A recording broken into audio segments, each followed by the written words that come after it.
Devontae. And it's me, Kelvin Unique. Good morning. Good morning. Good morning. Good morning. Happy Sunday, Eric. I feel like I haven't seen you in a minute, and When, I missed you when's the last time we've been together? last month. I know it's only like the 5th. I'm like, but what? It's Yeah. been a minute. Damn. You We missed. did the show last week. We did not do the show last week. We didn't do the show last week. No. And then I Where, think we did oh, the I show was in before that. Maryland. You were in Maryland. Right. And Time is getting away yeah. from me. Yeah. How was Maryland? Maryland was great. It was so good to be by my family and just Uh-huh. like to connect. And my cousin she looks beautiful. She's acting very gremlin like, but this is her first pregnancy. So, I Wait, so give you her went grace. for a baby shower? Why did you Mhm. go to Maryland? So I went to baby shower. Child, no more partying for me. I went to Maryland for my cousin's baby shower. Okay. And the whole family was there. And it was just all love, great food. I ate a lot. Like I came back and was like, child, you got to detox. Came back, ain't detox shit. I know you didn't because you were out in these streets. Just being gay. I know. Has Pride always been 2 weekends? No, and now it's kind of 3. I think that what they're doing is getting all the money from the gays, and I would not be a part of this capitalism. That's what's happening. They said, "Oh, we're gonna do WeHo Pride the first weekend. Right. We're gonna do LA Pride the next weekend. Then we're gonna do Compton and Long Beach Pride, but move it to LA." Right, and then we have Black Pride July 4th. Yeah, I'm straight. I have no gay left in me. None. I'm drained. The rainbow has become one color, and it is black. I am done with the homos. Right. Why are they trying to get all this money? Because I'm in the parade next weekend. You're in the parade? I'm in the parade next weekend. Oh, doing what? What I do best, popping this pussy. I pop that pussy all on down the street, Hollywood Boulevard. Find me on my corner, a fig in Hollywood. No, not fig in Hollywood. No, shout out to BuzzFeed, and specifically BuzzFeed Studios. We are sponsoring this year's Pride Float for BuzzFeed, in sponsorship of our new movie, My Fake Boyfriend, in theaters June 16th. It's an LGBTQ rom-com, which is really, really good. It's so good. It's so heartwarming. Kind of, if you love a good rom-com and like soapy, like 90s rom-coms, make it with 2 gay characters. Okay. That's what it is. Do we know the actors? That's fine. Yeah, the actors are really great in the movie. Okay, that's all that matters. Yes, you put me on the spot right there. I forgot their names. But also, if you are black and you don't want to watch gay shit, we also have another movie coming out called Block Party, which is coming out June 8th. In theaters, and then June 16th streaming on BET Plus, and it's the first Juneteenth comedy. Okay. Yeah. Come on, BET Plus. Yeah. BET Plus has really good content. They do. Yeah. Some of the content is a lot better than what's actually on BET. I don't know what that's about. Y'all need to reformat. But okay. I love that. I'll be looking for you in the Pride. Actually, I don't know if I'll be looking for you because I don't know if I could do any more Pride shit. I didn't do anything this weekend. Well, I know you were out on Thursday. I heard through the grapevine. Who saw me? I know who saw me. Everybody. No, yeah, I was out Thursday. My best friend from college, Sam, one of my best friends from college, Sam, was in town. So he came here last Saturday. So we had the entire week to hang out and just see the city. And I was so tired by the time he left Friday. I bet. Oh, club, another club, bus, another club, no sleep. Right. So we did go out Thursday. We was out Thursday. It was a good time. Hopefully they said I was looking like a snack. They didn't give me all that. Oh, wow. They just said I saw Kelvin. Yeah. Well, I guess I was looking dusty. I think it was his base level. No, if they was like, damn, I saw Kelvin fine ass, that'd be different. They're talking to me. Oh, so they couldn't say that. They probably just wouldn't. So I know some people that would say it. In their mind, they did. Yeah. They talking to you. Hold on, who saw me that you talking to? We can need a new nickname. Oh, look, we'll talk. Okay, at the commercial break. Don't you wish you could hear that? Okay. But yeah, so Maryland was great. Got back last Monday. Kind of fell into the flow of things. I felt like I had more energy and I felt rejuvenated. And what did I do? I hit the studio at some point this week. I saw that you went to the studio and you were freestyling. I don't know if it was a freestyle. If you wrote it, I'm gonna say it's a freestyle because My bitch bad.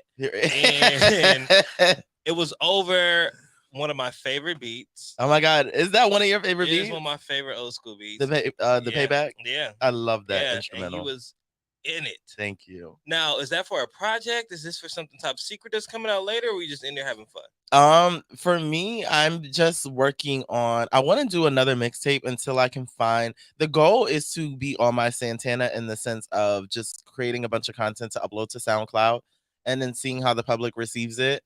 While simultaneously trying to manifest a producer that understands my sound well enough to make original beats for me, because I love samples and I love nostalgia. However, I feel like everyone is capitalizing off nostalgia right now, and I don't think everyone is doing the greatest job with sampling.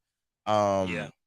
And because of that, I'd rather just try something different for myself and just make new music. Now, it may have an older feel to it, but I don't want you to be like, oh, I recognize this beat. Like, I don't want that. What I really love about your rap style is that it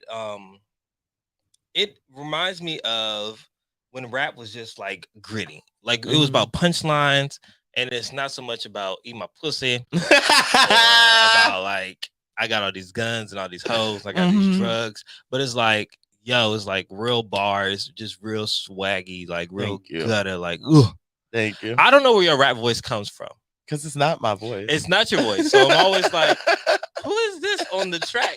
And I know it's you. I'm like, where does this alter ego come from? Is that an alter ego? Is that like, they're like the inner Eric? That, the rapping is the baddest bitch on the lot.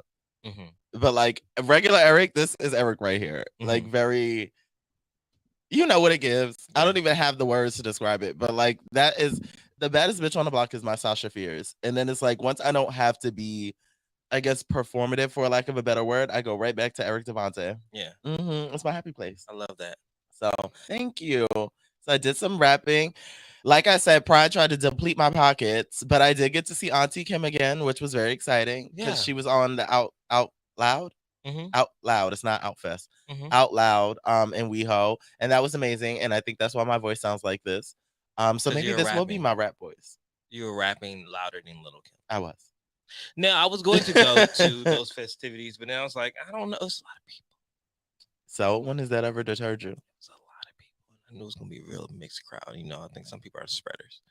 You know, I mean, the thing was, it wasn't. Wait, spreaders of COVID? Oh, quite possibly, honestly. Or every disease known to man. I mean, everyone was in such close proximity, and just like you had the whites, the Asians, the blacks. It was just a really mixed crowd. I don't think I want to go to Pride until it's Black Pride. I don't have a problem with the white gays, Asian gays, anything, but like, it's different. It's overwhelming. It's a lot different. A lot of people. It's a lot different. Yeah. And that's what I was thinking too. That's one reason why I didn't go out last night. We're thinking about going out this Sunday. Next Sunday, I'm only doing the parade. Yeah. Okay. Well, only doing the parade next Sunday, and then Everyday People's right after that. So I'm going with my people. I'm so sad about that. Why are you sad about it? Because I'm on the waiting list. Oh, you're getting in. I don't know, because Dwayne didn't get in last time. He didn't get there early enough. No, he just didn't go. But he never got the acceptance. They told me I would get an email telling me that I got a ticket, and then I would have to be really quick about getting in. No, just show up. Why? So they could deny me at the door? No, be like, I'm on the wait list. They'd be like, okay, what's your name? Okay, come on. They do shit like that all the time. I don't know, because what if I go and they don't? You know, you're the best bitch on the block. Yes, but I don't know how reputable that is to other people yet. I believe it. On the block. Yeah. You'll get in. Okay. They're not gonna turn away free money. Hopefully not. I can't believe that Dwayne got turned at the door. He didn't go. Oh, that's why he didn't. That's why he didn't. Because if they're telling us that they're gonna give us like a notification about it, just go. All right, I'm gonna try it out. Okay. Anybody out there that's ever been Everyday People, just pop up. All right. I mean, Everyday People is such a vibe, so I was like, I don't want to miss this, but it be like that sometimes. I had my wonderful outfit already planned. Gucci Daddy shorts in full effect. Well, what's the weather giving? I don't know. Very up and down. Care. That's fair. Legs will be out. Period. Legs and hips and body. I need that sound effect. Let's get them, girls. A lot has happened. How did that become a viral trend in the 2 weeks that we were gone from each other? Because COVID, I don't know. And what's today's It's either the question of the day or the topic. What is going on, Marvin Gaye voice?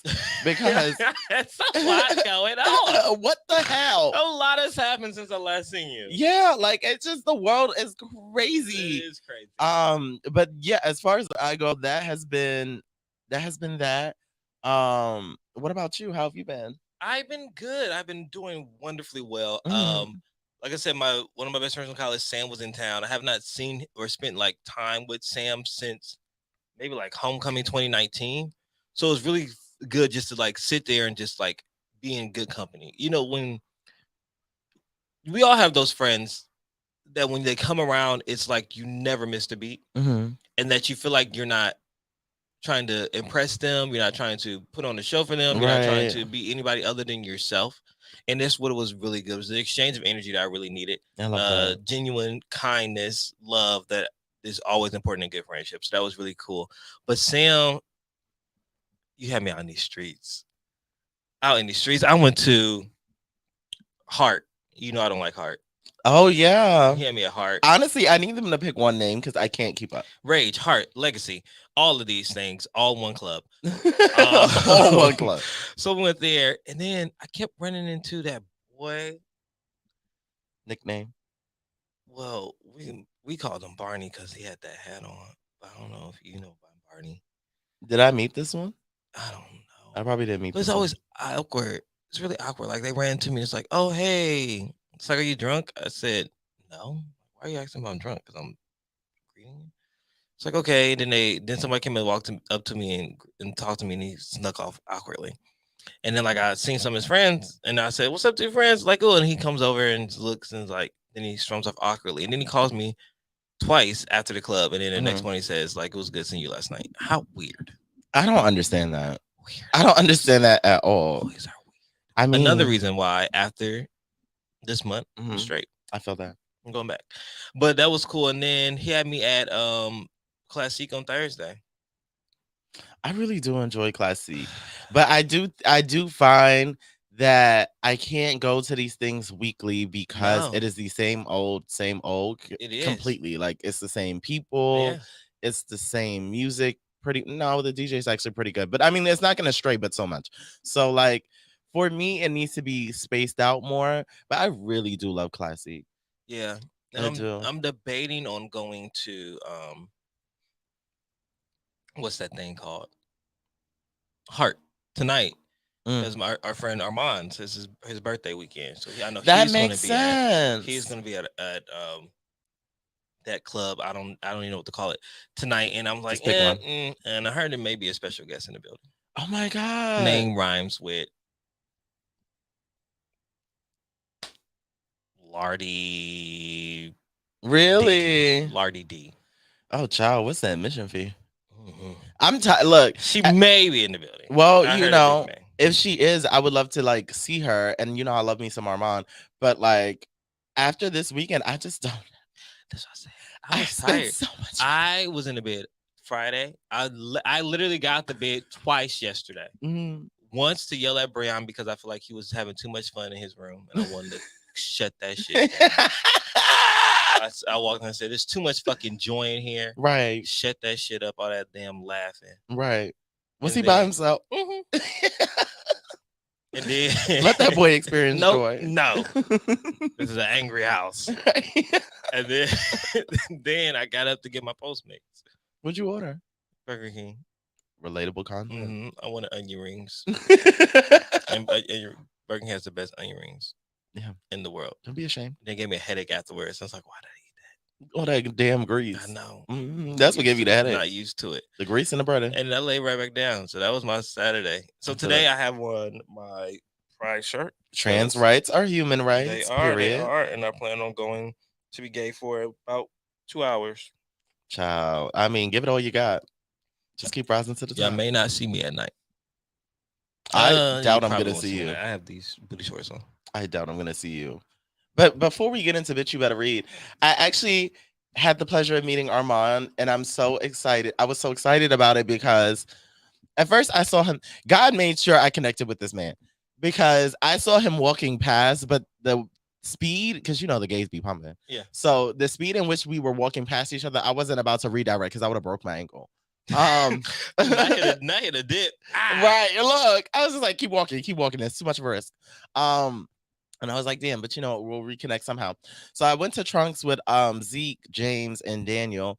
And Hey, Zeke, James, and Daniel. yeah, oh my God. I had an amazing time with them at Pride. And shout outs to everyone. Boys Love Flowers performed. Rom Laurel. We gotta get him on the show at some point because he's so dope and he's a good friend. Yeah, he's Flowers. They were both amazing. Shout outs to Dwayne who conceptualized Boys Love Flowers performance. He came up with the choreography and that looked amazing. Shout outs to Chris Watson who conceptualized Rom's performance. Shout outs to Dimitri who was in both performances. Yes, Dimitri. You know Dimitri always working hard. So shout outs to all my friends. Love to see it. So yeah, I was with them. We went to Trunks and then we were all in there. Oh my God, Trunks was so freaking over capacity. Yeah, it was over capacity on a regular. Naturally, imagine. You know how like you have the ebbs and flows of people walking through? Yeah. It didn't stop. I know. So it's so overwhelming. Like the transition between the walkway, the bar, and then the seating area. Mm-hmm. That's what if you ever see us out, if you ever see me out at Trunks, I'm always at one spot. You have to be seated right there. I don't know if it's the Kelvin section. Me and my friends, we know like to get a section right there by the door so you can see everybody in and out, and you don't have to move a lot. You have to. You sit down, and people won't step on your shoes. Right. Oh my God, child! Don't wear shoes you care about in Trunks. Never. But and keep your phone close because the girls is boosting. But so yeah, then he came in and he was walking past me through that tight ass walkway, and I was like, oh well, this is the one time it works in my favor. So I didn't touch him because I watch his show actively. Yeah, and he's like, don't touch me. On his show, he's like, look, I understand that some of you guys may be excited to meet me in person, but understand that I don't know you, so don't touch me. So I was like, Armand, mind you, my voice is kind of shot from the Little Kim performance the day before, but he turned around and he was like, hi. I was like, oh my God, my name is Eric. I love you so much. I'm a huge fan of your show. And I know he had his boyfriend with him because he's always talking about his boyfriend being out and about. And then you talk about he's always with his boyfriend too. So I didn't want to come across like I was hitting on him because I just was like showing admiration. And I was like, you're my favorite YouTuber. He was like, I know you. He's like, you're Kelvin's co-host. And I was like, oh. He was like, yeah, you show me love and da da da da da. I was like, yeah, I've been asking Kelvin to get you on the show. He was like, DM me. And he sat there as I took my phone out and DM'd him and was like, hey, it's Eric, da da da da da. I would love to get you on the show and much continued success, King. He hasn't responded yet, but like he came back and then like we just kept making. Like when he saw me, he would just like, I would be like, good night and da da da da, but it wasn't anything flirtatious. It was just like really cool to meet him in person. And I was just like, he's great. Shout out to Armand and thank you for acknowledging our little show over here on the good news because we know you're so famous. Right. You're blowing so up. You know what? Fuck it. Our show's not little. We blowing up too. Wait, drop one of Clues bombs. Yes. Yes. Drop another one of Clues bombs. Happy Pride. Happy Pride. Happy Pride. Happy Pride. All right. Happy. And then go. Work it out. Wow.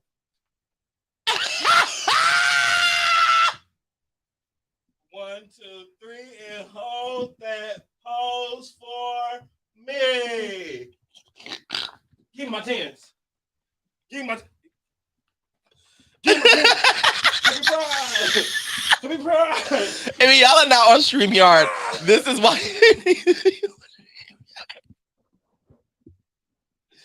Woo! Happy Pride. Yeah. You know what's crazy to me?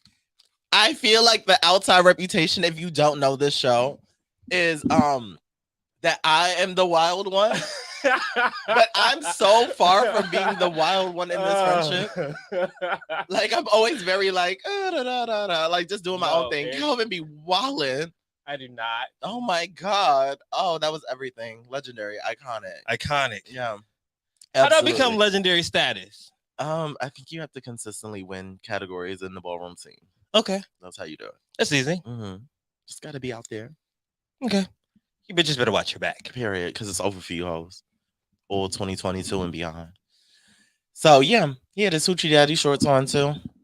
They weren't coochie cutters because they weren't down. Who am I? Mm-hmm. Today? No, yesterday. You had some more? No, I was wearing full clothes. I just had a crop top on. It's That's it's different been for you. cold. It has been really chilly, which is why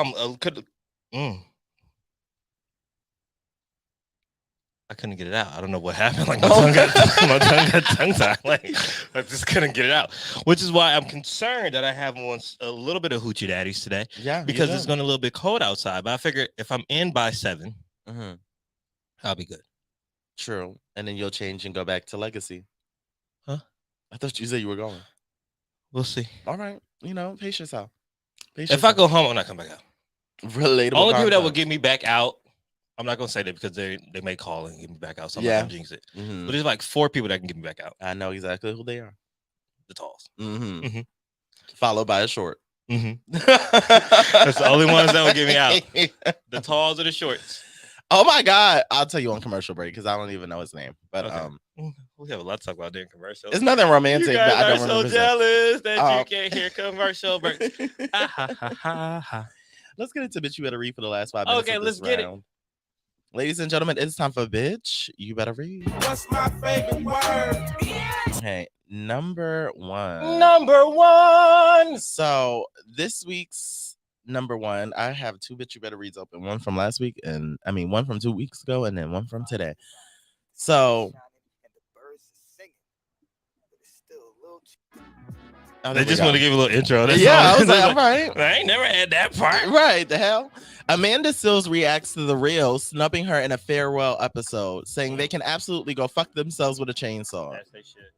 Amanda Seales, who was an actress and former host of the daytime talk show The Real, is firing back at the program and its executives for snubbing her and excluding her in their farewell episode and promo. She says they can go fuck themselves with a chainsaw.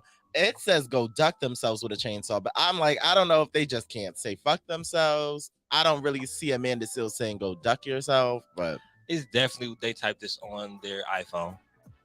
Wow. Thank you, sir. So yeah, as a refresher, in 2019, Amanda served as a guest co-host several times after original panelist Tamar Braxton was fired in 2016. I didn't realize how long it's been since both of those things happened. A long time. Wow. After serving for 3 seasons, in January 2020, Amanda officially joined the cast, which included co-hosts Lonnie Love, Jeannie Mai, and Tamara Mowry Housley, and Adrian Houghton.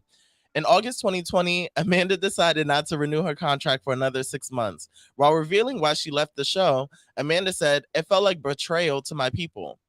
In a video upon her exit, Amanda said, "I left The Real because it was breaking my spirit.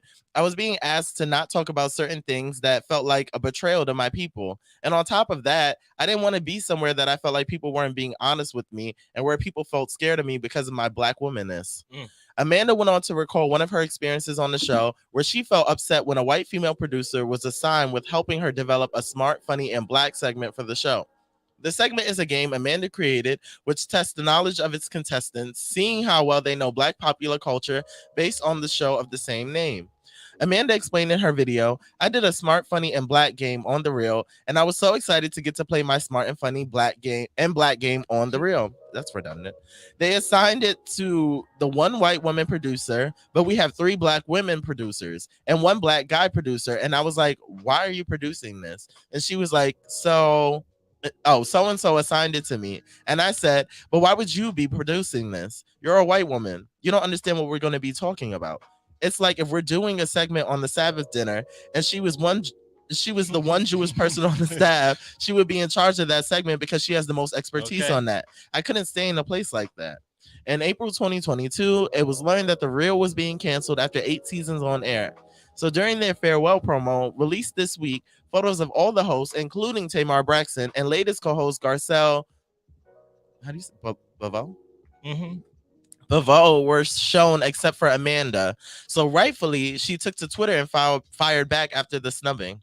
Amanda reposted a fan who shared a thumbnail of the farewell episode and captioned the post, "Did Amanda Seales ask to be left out of the thumbnail? Was her contribution not appreciated?" Amanda quote retweeted, "Sure didn't, but they can absolutely go fuck themselves with the chainsaw for doing so." Then taking to her Instagram, Amanda uploaded a video with a screenshot of the farewell episode cover art. She said, "So apparently The Real, in their finale episode, did promo. I am not featured in this thumbnail, and I am not featured in the farewell episode, apparently. I have some things to say about that. After a few chuckles, Amanda quoted R&B singer K. Michelle and said, "Woo child, I must really be out here just shaking the table." Captioning the Instagram post, Amanda simply wrote, "Rude." Meanwhile, in the comments, Amanda let her voice be further heard as Holly Robinson Pete wrote, "I know the feeling." Amanda fired back at Holly Robinson Pete, "These messy folks ain't on our level, HP." I mean, I know Amanda Seales didn't have the greatest run on The Real. However, she was my favorite panelist, even after Tamar, maybe even before Tamar. But I realized I really like Amanda Seales just because she really doesn't hold her tongue. She doesn't always hit it right on the head, but I feel like a solid 90% of the time she hits it right on the head. And she was that black voice because, as much as I respect Lonnie Love, I don't think Lonnie Love is the voice of the people because I don't. That's how she sounds when she walked. I mean, that was rude. That was really rude. That was really rude. That was not nice. I'm trying to be better. What was I saying? I don't feel like she always articulates things in the best way. But this is the thing. The same way I don't feel like Lonnie Love was the perfect representation of a black person for the show, Amanda Seales wasn't supposed to be the perfect representation of a black person on the show. No one person is supposed to represent a whole community. So I feel like, let me take that pressure off Lonnie. I do think she makes a significant contribution to the show. But I really love what Amanda brought. And we will get back to this once we finish with our commercial break.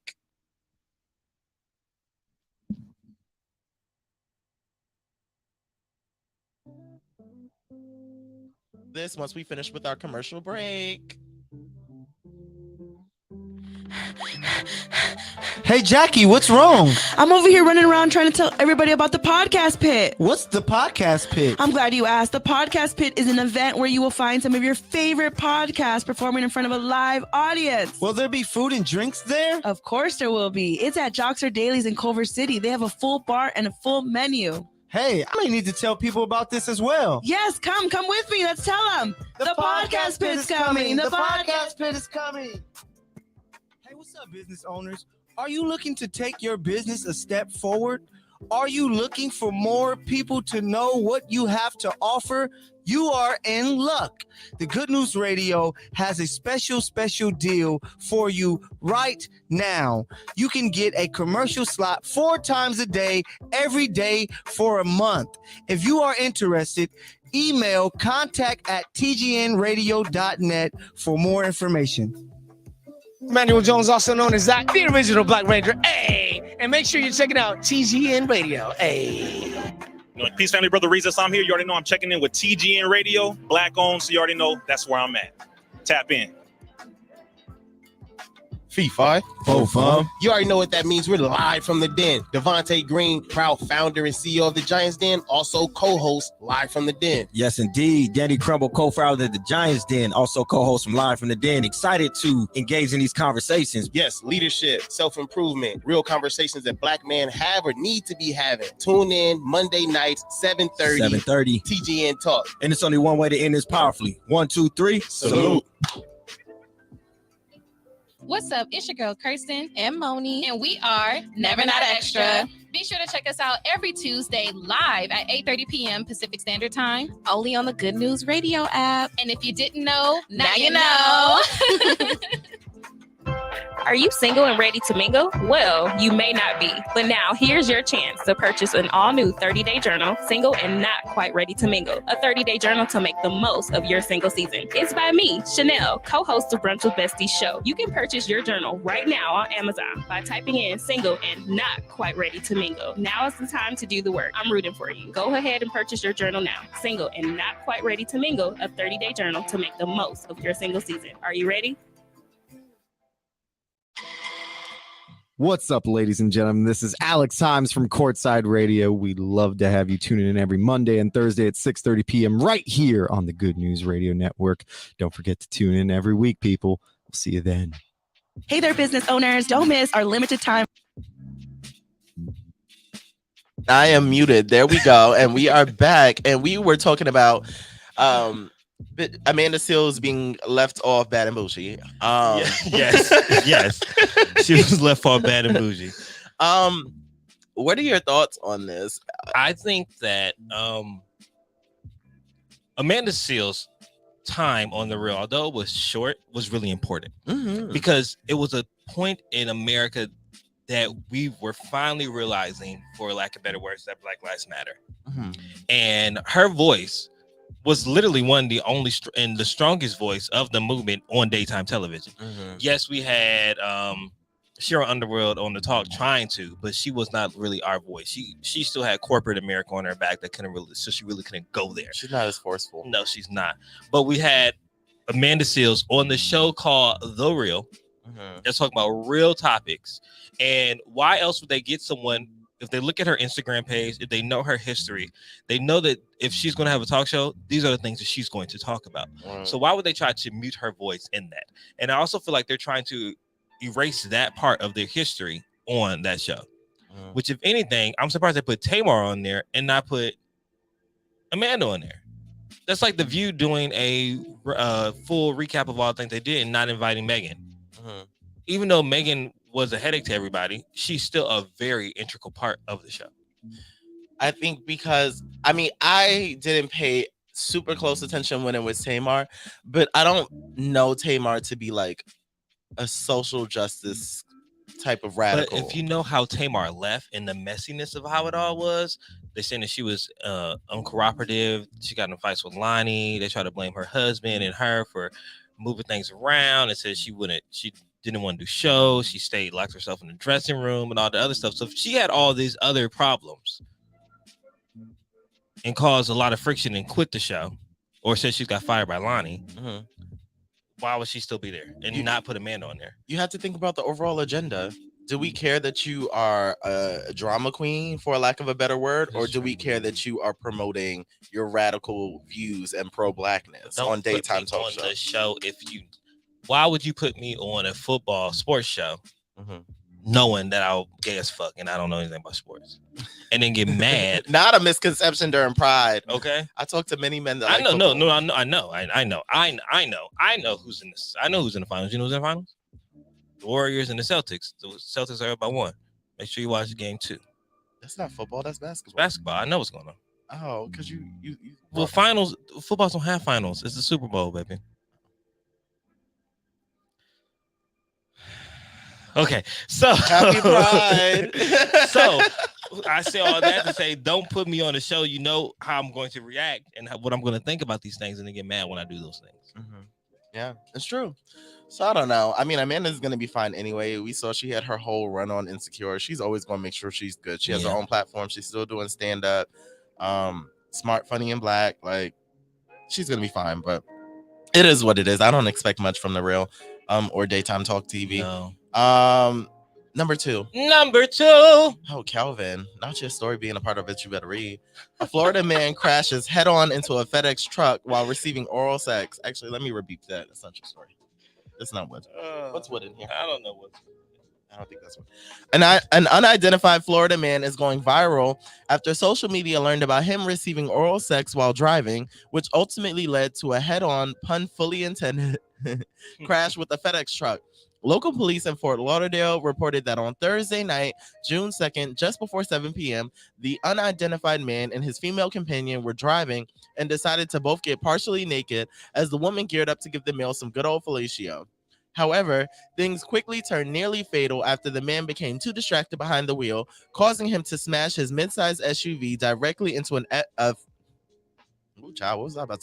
FedEx Sprinter van in the oncoming traffic lane at North Ocean Boulevard and 19th Street. Now, photos from the aftermath of the chaotic crash shows both of the vehicles smushed together with severe damage to the front ends on each. The photos also show at least 4 people scattered on the ground, sitting or lying down nearby the crash, with another 4 to 5 police officers standing or bending down to aid 2 of the victims. Oh, so you doing the bending?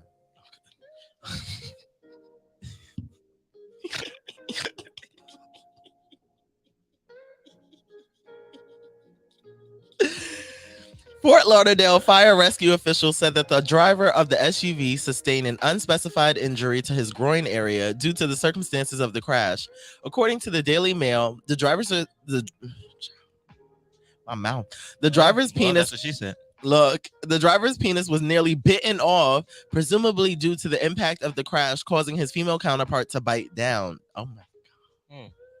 Meanwhile, the FedEx truck driver and a passenger also suffered minor injuries during the incident. While both the male SUV driver and his female companion are at fault for the crash, it is unclear as of now if any charges will be filed against the two. According to researchers at the University of South Dakota, receiving oral sex while driving is more common than one may think. A lot more common. Studies show that nearly 37% of male students engaged in some manner of sex while behind the wheel. Only 37%. Yeah, that's less than I thought. The study further detailed that 2 of the students surveyed also reported that they nearly hit another vehicle while engaging in sexual activity while driving.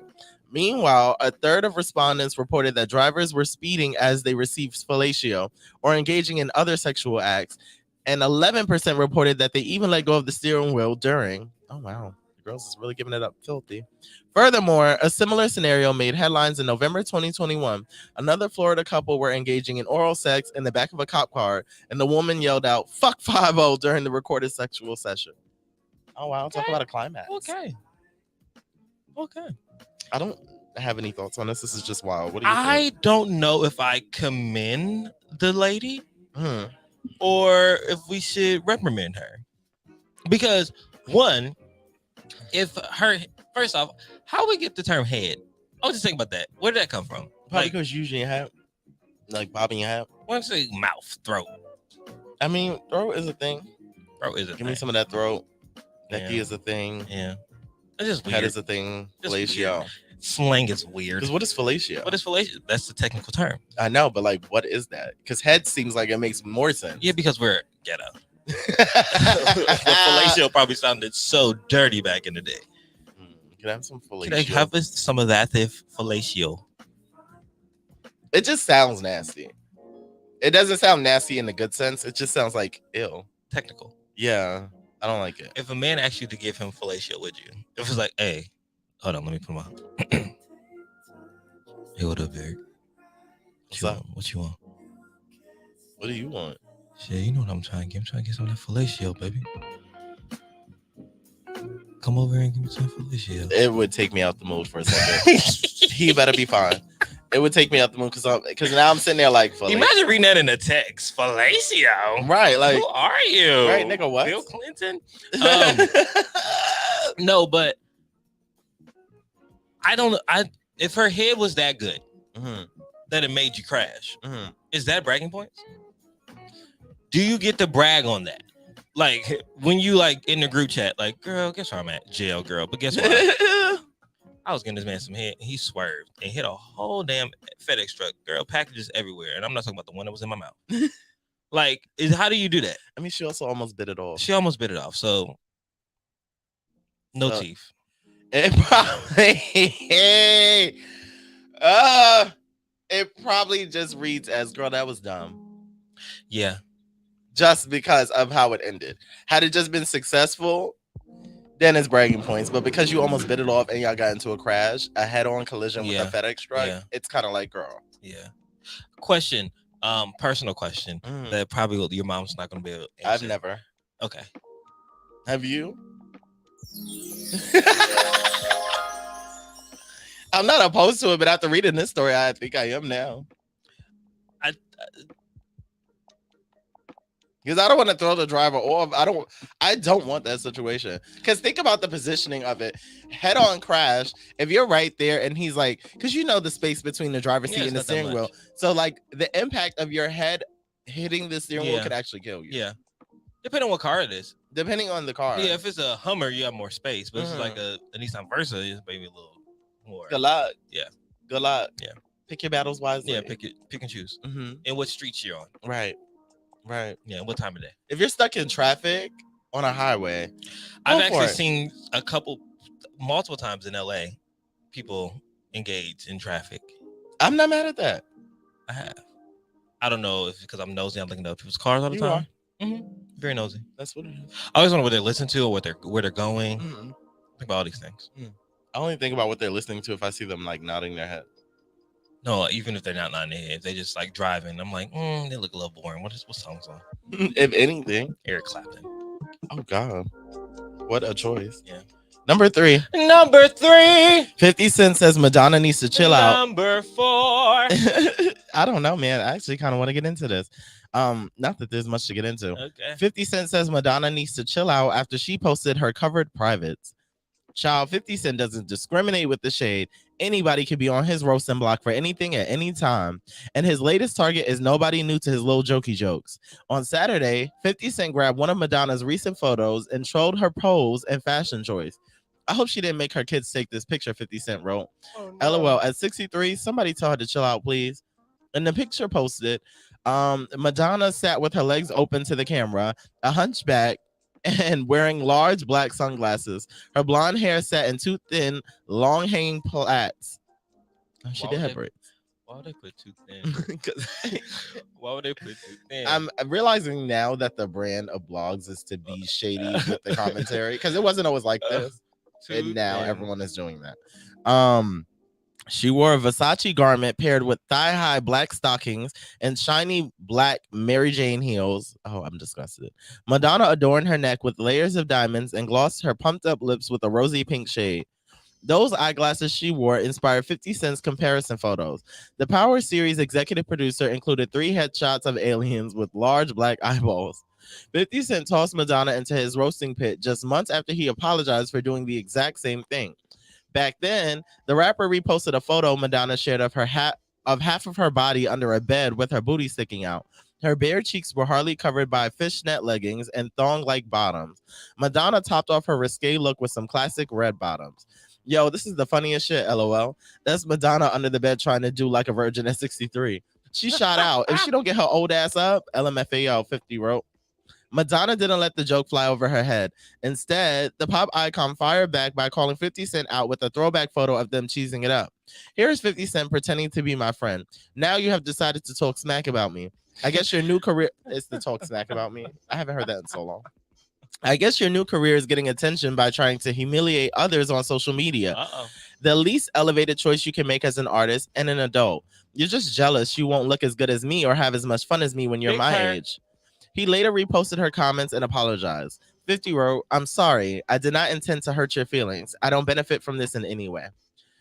While 50 Cent, this was from the old one. I don't think that this is from this new one. I don't think he apologized from this one. I could be wrong. Wow, that's very big of 50 Cent. I think he apologized from the first time of the joke and then revisited it with this one now. Now, 50 Cent is a troll, and I do believe 50 Cent needs to mind his business and stay off social media. However, I also agree that Madonna needs to cut it out. I do not like to police people sexy. However, Madonna looks a fucking mess. Madonna's the same age as my mother. Madonna looks the fool. My mom is 63.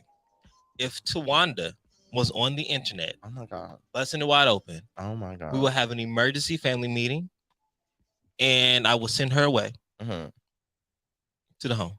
Oh, because Miss something is wrong. Tawanda, don't do it. I understand she's trying to push the sexiness and saying that ageism is not real, and I get the agenda. I get it. Oh, Madonna, I get it. I understand it. Period. But I don't want to see it. I don't want to see that. I think people should subscribe to things like that. I don't think that should just be on the internet for everybody just to be scrolling freely and just see aged. That sounds really ages. Say it for what it is. You can be sexy at any age. You can. Sexy is not does not have an age limit unless it's under 18. Right. Let me put that out there. Ooh, sponsors. Ooh. Right. Don't get cross all your T's, dot all your I's. But I think that there is a time and place for everything. And the time at 63 is not to be busting it up until they bring it back. I'm more no, I'm not gonna go there. Okay, yes. I don't want to see Madonna's powdered pussycat on social media. Oh, wow. Powdered pussycat. That was the Get right sponsored to you by Powdered Pussycat. Sponsored by Johnson & Johnson. Johnson & Johnson. Talcum powder. Yeah, not talcum powder. Madonna looks a mess. I'm moving on. So I have a few stories, but I realized I didn't talk about Monique and DL Hughley. You did not talk about Monique. I was actually waiting for that. I don't know. If you wanted to get into it or not. Honestly, I don't think I feel so. This is the gist, and feel free to add any notes in that I may miss, because I have already become exhausted with this story, because like that's the thing with social media. We get one story that seems juicy and we just stay on it for weeks and weeks. Yeah. Granted, this is only a week, but like still. So basically Monique and DL Hughley were scheduled to be at the same comedy show performing, and originally it's seeming like Monique was supposed to be the headliner. She had a contract that stated that she would be the headliner of the performance, and DL Hughley spoke out apparently, saying that he should have been the headliner or was supposed to be the headliner. I guess from my understanding, I've been following very loosely because you know how I feel about Miss Sydney. Oh God, yeah. From my understanding, she said that she was contracted to be the headliner. Mm-hmm. DL sent out a memorandum Mm-hmm. to the promoters and things like that, that I am said headliner, that this is the order that it's going to go on and this is how it's going to be. Mm-hmm. Then they allegedly changed the order of the show and made DL the headliner, and Monique opened up before. Well, I won't say open, but went on before DL. Mm-hmm. So go ahead with the rest of your story. I mean, yeah, and from there everything kind of just got messy. You know, it became like a chest poking match. Well, Monique went on stage like she normally does and attacked DL, saying that he was a bitch nigga, and that she was supposed to be the headliner, and even if she wasn't the headliner, he was going to get it anyway. We'll come depending on that. We'll come back to that in a second. And that he does not stand up for his right. That he opened for the Kings of Comedy and she closed the Queens of Comedy. So why is she the opening up for him and all this other stuff and a whole tirade you can go watch by yourself. DL then during his headline spots came out and said, I don't understand where that all came from. And also said that I also now see that who's the problem, and because the common denominator, you have a problem with Tyler Perry, you got a problem with Oprah, you got a problem with Lee Daniels, you got a problem with me. Sometimes it's not the other people, it's you. Monique then went on live. Just take it over, Kelvin. Shit. Take it over. She went on live and continued to explain the case. But while explaining the case, she did something I think was really tacky, in my opinion, and said that DL is not a real man because he did not stand up for his daughter. Now, the backstory on that is that his daughter was allegedly sexually abused by one of his friends. And when his daughter came forth about it, he did not immediately believe her. He did not take the side of his daughter, took the side of his friend. And he shared this before in a very vulnerable interview that he did, basically saying that he wished that he would have believed his daughter and it was a lesson learned. Monique took that as a moment to attack him, which I think is tacky. And also without the idea of what the daughter thinks. And she said that it's not triggering to the daughter. She said, I did not trigger the daughter. I'm trying to bring up real facts and bring light to the situation. But I'm going to get into my opinion about this whole situation now. You know how I feel about Monique. I feel like she is a bully. Okay. I think a lot of times we are only catching up to Netflix Monique. I think we forget about Monique's talk show, Monique, and her radio show, Monique, and how both of those went away because she was seen as a difficult person to work with, Monique. The staff at BET found it really hard to work with her. TV One, who was sponsoring the show for BET, also owns Radio One, which her radio show was on, also had the same sentiments about Monique way before Netflix. And now it's like it's on a everybody is wrong and everybody is doing me wrong type thing. And then Miss Sydney is sitting there by her side and egging it on Daddy. And I'm tired of it. I'm tired of every time we hear Monique, it's something like this. And I know it's like, well, trouble finds people where people talk about it, but the person that throws the first punch is usually Monique. It's usually her on stage ranting about something that happened. Granted, I don't know everything that happens behind the scenes, but the best way to get revenge is success. Not get on stage and complain, and now you blackballed again. Because honestly, Monique has been doing tours, but she wasn't doing tours that big. Do you see how big that stage was? You see how big that arena was? Mhm. She has not been doing stages that big. She's been doing small clubs. I mean, she had her residency in Vegas. Where? The Strip. You don't remember What that? strip? The Vegas Strip. What club? I don't know It wasn't the a big setup of theater. Vegas. It wasn't a big theater. It had to be significant. It was a strip off the strip off the strip. I don't believe Around that. the corner from the strip.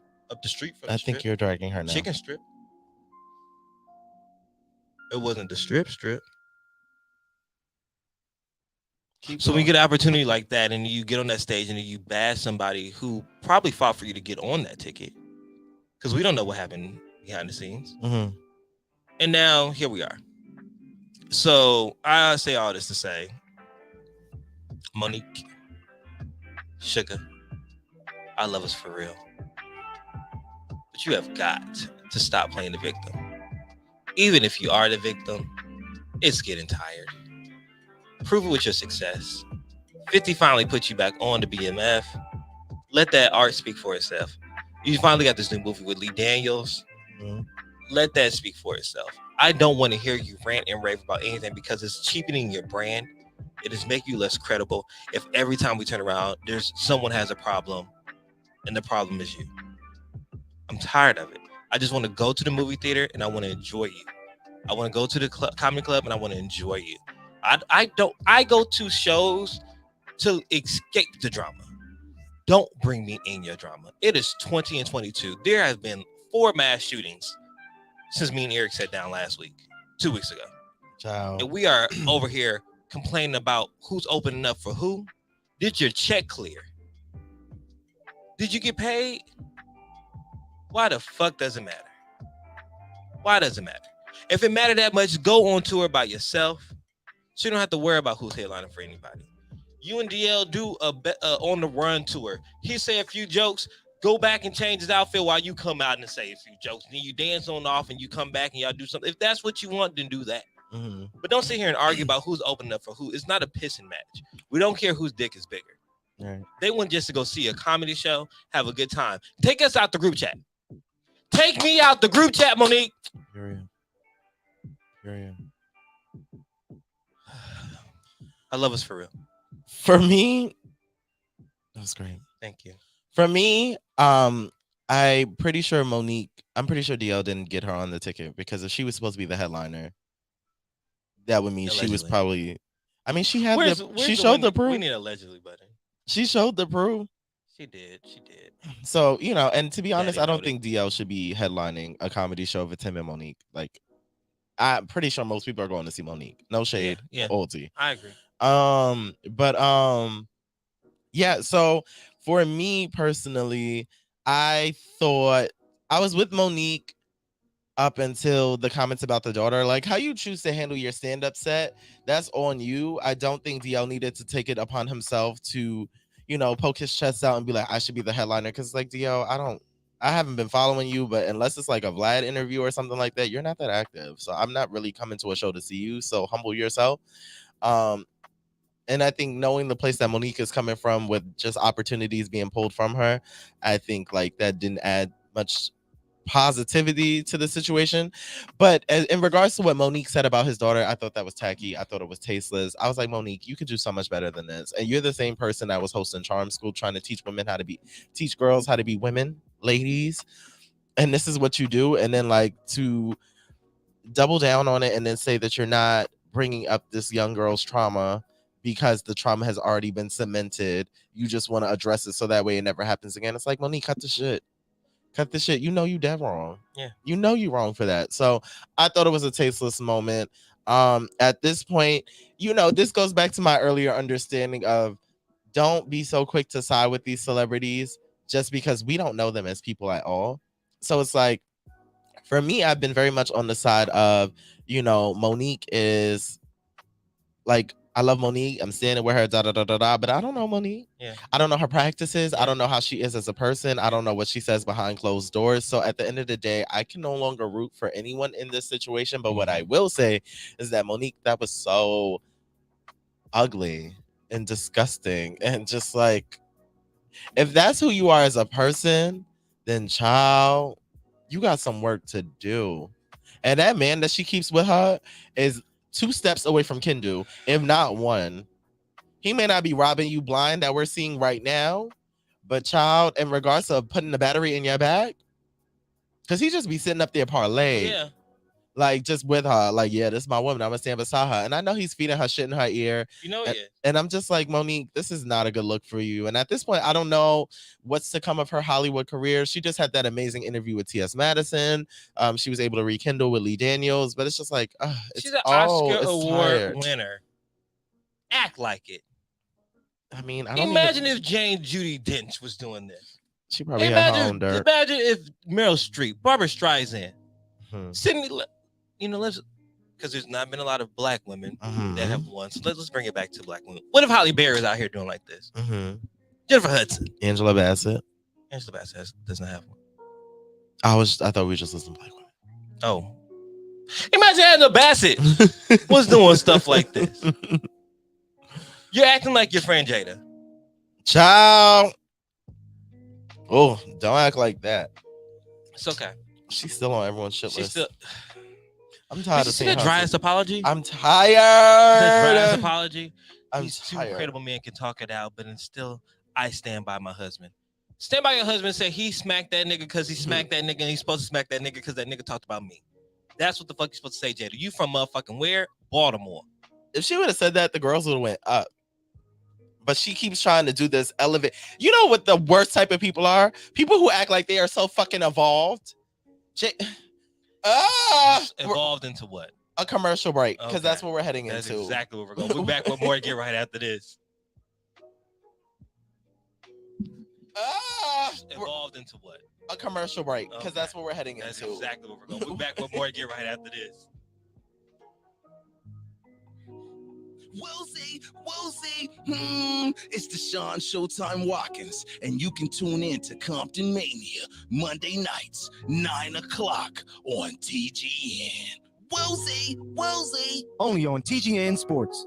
Are you looking for the best barbershop experience? Then the Locker Room Barbershop is the place for you. Check them out at their new location, located at 16900 Lakewood Boulevard, Unit 204 in Bellflower, California. If you would like to book an appointment, you can check them out at thelockerroom05.com or on Instagram at The Locker Room Barbershop LLC. Feel free to call the number 562-202-9602. Again, that phone number is 562-202-9602. Can't wait to see you at the Locker Room Barbershop. Yo, this is Jay Slee from Hollywood Unlocked, and even though they extra as hell, check out Never Not Extra on TGN Network. That's right. Y'all gotta have notes, cue cards, teleprompter. Hey there, business owners. Don't miss our limited time offer. Advertise on the Good News Radio as low as $2 per commercial slot. That's right. Promote your business up to 4 times a day, every day for a month on live radio. If you're interested, email us at contact@tgnradio.net. Once again, that's contact@tgnradio.net. Hey, Jackie, what's wrong? I'm over here running around trying to tell everybody about the Podcast Pit. What's the Podcast Pit? I'm glad you asked. The Podcast Pit is an event where you will find some of your favorite podcasts performing in front of a live audience. Will there be food and drinks there? Of course there will be. It's at Joxer Dailies in Culver City. They have a full bar and a full menu. Hey, I may need to tell people about this as well. Yes, come with me. Let's tell them. The Podcast Pit is coming. The Podcast Pit is coming. Hey everyone, it's the Primos Chidos. Hopefully you're enjoying this show, but if it sucks, be sure to check out our show, live Thursdays at 12. Yeah, join me and my sister and basically my brother as we discuss everything from immigration to ejaculation. If that sounds interesting, then we're the show for you. Warning, the following podcast features discussion of sensitive topics, graphic content, and uncensored stupidity. Unless otherwise stated, the featured content is not discussed by professionals or experts. TGN and the Primos Chidos must advise against taking anything said on this program too seriously. Viewer discretion is advised. Hey, Jackie, what's wrong? I'm over here running around trying to tell everybody about the podcast pit. What's the podcast pit? I'm glad you asked. The podcast pit is an event where you will find some of your favorite podcasts performing in front of a live audience. Will there be food and drinks there? Of course there will be. It's at Joxer Dailies in Culver City. They have a full bar and a full menu. Hey, I may need to tell people about this as well. Yes, come with me. Let's tell them. The podcast pit's coming. The podcast pit is coming. Yo, what's cracking, fools? It's your boy, Season Leo. Season Leo knows. And we are back. We are back, ladies and gentlemen. You are listening to the Get Right Radio Show. And we were just talking about how Monique is potentially self-sabotaging at this point. Potentially. I mean, yeah. It is a self-sabotation. And it makes me sad that it seems like her friends are also trying to reach out. But it seems Friends like such as like Steve Harvey. Oh, yeah. Cedric the Entertainer. All these people who have said they talked to her, but it seems like she even cussed out Steve. I remember her cursing Steve out. That was some years ago now. At least 2. It's crazy how time flies. Time is flying. It may be 3, but I feel like that's a stretch. So I don't know. I will forever be a fan of Monique the artist, but I'm just not liking what I'm seeing on a personal side of things. And if that's how you want to rep your brand, then you got to do what you got to do, Paul. But yeah. All right, let's get into number 5, and this is gonna be our shut the fuck up. Yes, number 5. Shut the fuck up.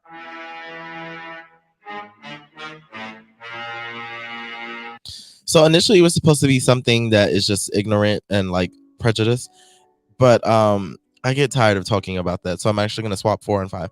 Okay. Bandman Kevo? Yeah, Kevo. Bandman Kevo. Kevo? Mm-hmm. I like Kevo better. Let's call him Kevo. I'll respect his brand. Bandman Kevo. Bandman Kevo calls out other rappers after revealing his ab and waist liposuction results.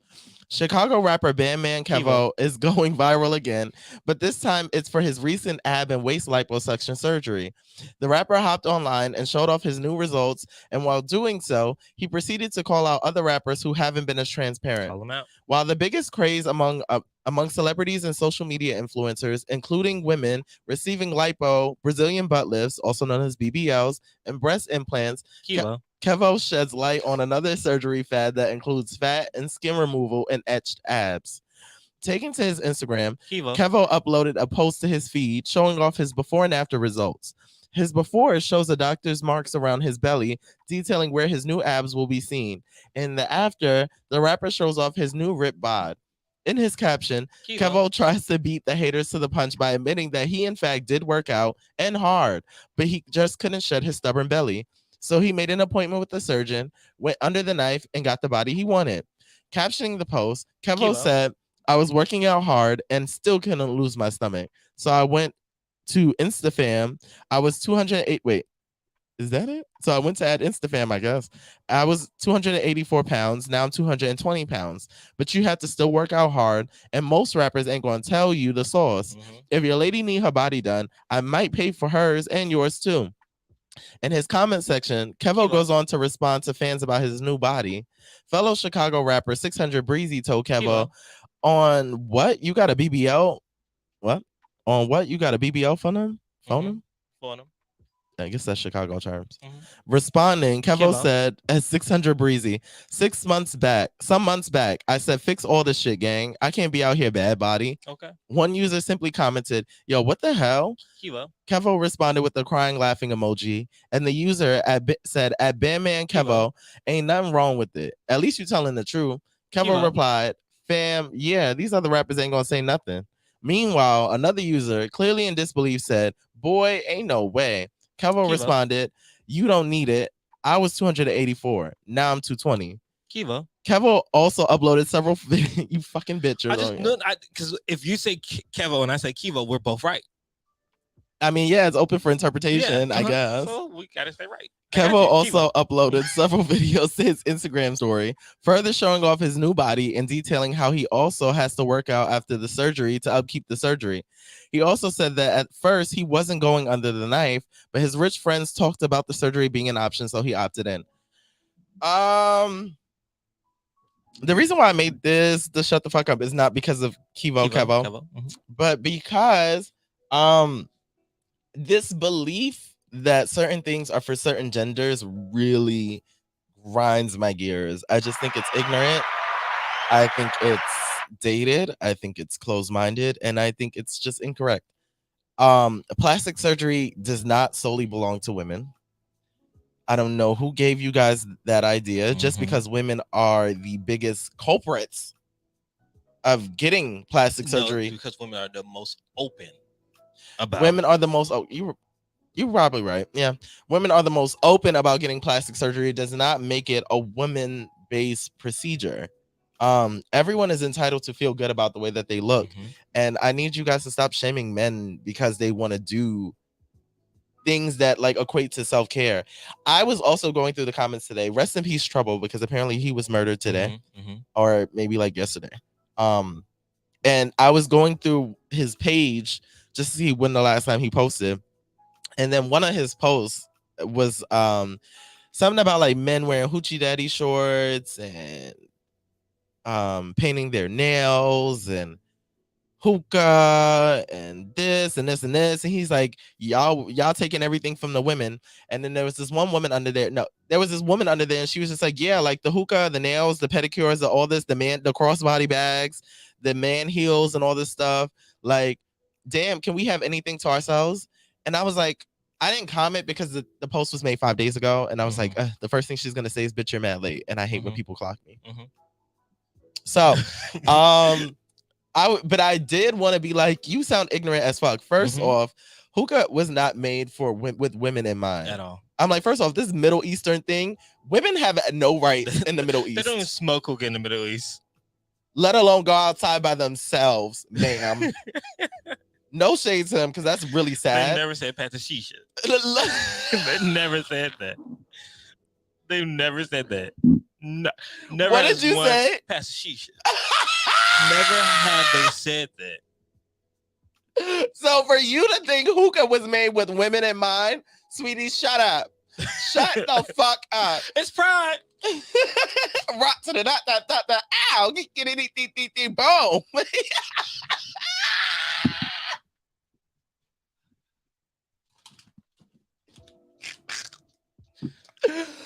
Get the fuck out of my face. Oh my god. So yeah, hookah's not for women. First off, lady. Then on top of that, manicures and pedicures are not specifically designed for women too. Bitch, everybody has it. No, that's a lie. Most people have hands and feet. Most people have hands and feet. So what makes you think a service to take care of hands and feet are specifically for women? Because you guys apply color first? Are you fucking shitting me? Are you fucking shitting me? I think they forget like the ancient Greeks used to, and the Egyptians used to have manicures and pedicures for the kings. I didn't even know that or remember it. No, I don't think I knew that. I don't think I paid attention enough. But yeah, like what, ma'am? What? I think a lot of people think that Asian women started manicures because they took over the industry. But that's not where it started. It was a rich thing that men and women who were affluent, especially in the Egyptian culture and things like that, who wanted to take care of themselves and self-care, did with the clear gel, with all the stuff to protect their nails and protect their feet, just to make sure it looked good. Then in the 60s, when the Great Migration came over, I forget the actress' name, but she's somebody's famous mama, you know, her model daughters and shit. She wanted to help all these refugees, and the refugees like, oh, what can we do to help these refugees? She's like, oh, I like to get my nails done. Y'all can learn how to do nails. So she created these camps and taught them how to do nails. And then they started teaching their family members so they can get own funding of themselves. So for people to think that manicures and pedicures start in the Asian culture and it's for females is absolutely wrong. And that's the history lesson for today. Period. And then like heels, man boots. First off, heels were not made with women in mind. They were made for short men. Exactly. Look at George Washington. Wasn't the reference I was thinking of. George Washington had a nasty stiletto. Period. A nasty stiletto. So like, and what else was on there? Like the idea that men can't wear bags. Well, we got carrying stuff in my pockets. I hate things in my pocket. It makes your pants look bulky. Like it's the claiming and the gatekeeping, but not rightfully so, and then it's misinformed on top of it. Like, you bro, shut the fuck up. Shut up. Shut up. I was literally shut up. Shut up. Equal rights my ass. Because you know what? It becomes a conversation of I want equal rights until it's time to be equal across the fucking board. Across the board. I always said this because women don't get drafted. They don't now? They I thought they never. changed all of that. I don't think they do. I feel like they should. Like, I feel like they should too. Not I feel like You they want should. I feel like equal they rights? are. Like, I feel like they are. I feel like the gays are. I feel like Maybe. trans now probably Maybe. can too. You gotta know at a point in time, it was only the niggas. Huh? Men. Yeah. At a point, it was definitely just men. And that was always my gripe. I think everyone's rights matter. Shout out to the trans community. I'm representing them today. Mm-hmm. But I think that you can't pick and choose when you want to say this for this, this for this, this for that. And that's why I feel like those posts, like, you can't mention ordering appetizers. Why the fuck you ordering appetizers? Why you want a small meal? Those, like, it was another one, like, my husband, like, blew on his food and it made me question him. He got to burn the roof of his mouth to show you he's a man. These are the wrong women to be raising children, to be raising boys specifically. Because that toxic masculinity, if it don't come from the dad, it comes from the mom. Who raised these women? That shows that the women have men in the house. Because they have this crazy idea of what a man should be. These crazy ideas. I had a wonderful father figure in my home who showed me compassion, loving care, how to take care of yourself, how to speak to people, how to be nice, and how to be a man. And I thank him for that. None of that included, hey, that food hot, you better just right, burn your mouth. None of that included that. I seen him blowing his soup. I didn't question his sexuality or if he was able to raise a family. Right. Like, I don't get that. I don't get it. And sadly, that's why a lot of these black men go to white women. Are you shitting me, bro? You sound fucking stupid. I should have fucking commented on that post. I don't care if it was 5 days ago. I don't care if it was 5 days ago. It's Eric from the future coming to the past to comment on your to call you a dumbass. To call you a dumbass. Are you shitting me? I think it's really, really. I think I applaud Kivo Kevo for making it known that men have BBLs and men have these liposuctions, because we all know Drake got his body done. French Montana got his body done. There's a lot of rappers, your favorite rappers, that have gotten their bodies done, and y'all don't even know it.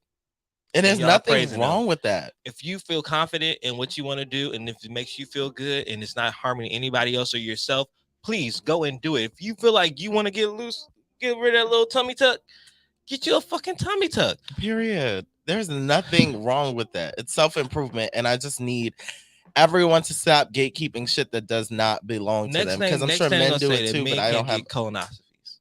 And we're supposed to get colonoscopies. This is where it's going. Right. Just like everyone just saying, everyone just says anything. My nigga trying to check on his colon, got that thing up his butt. I ain't fucking with him. Oh no, his gay ass. Your man's going to die. Like, he's going to die. Do you want a dead man or a stank ass man? I backed up, man. Get that shit out of you, literally. All right. Check your colons and your prostates, man. Yeah. I'm getting up there. Okay. Yeah, you are. I gotta get my prostate checked now. Get on it. I know, it's crazy. Men, go out. Make sure you get a doctor. This is really random, but make sure you are getting a doctor. Make sure you're getting checked up. And that was all for bitch. You better read. That's a long bitch. What's my favorite word? Yes. What are we getting into now? It's time for the topic.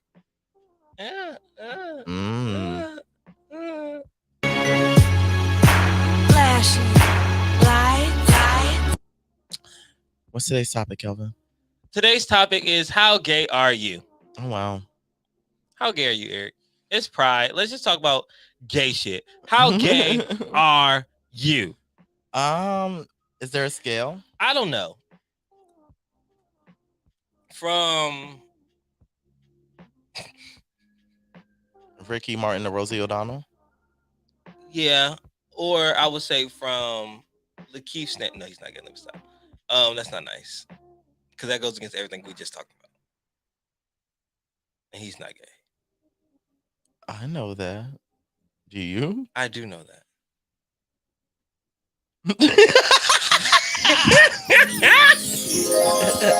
You are hell. You are hell. Delete that part. Delete that part out the episode. Keith, delete that part. get to it. Delete that part.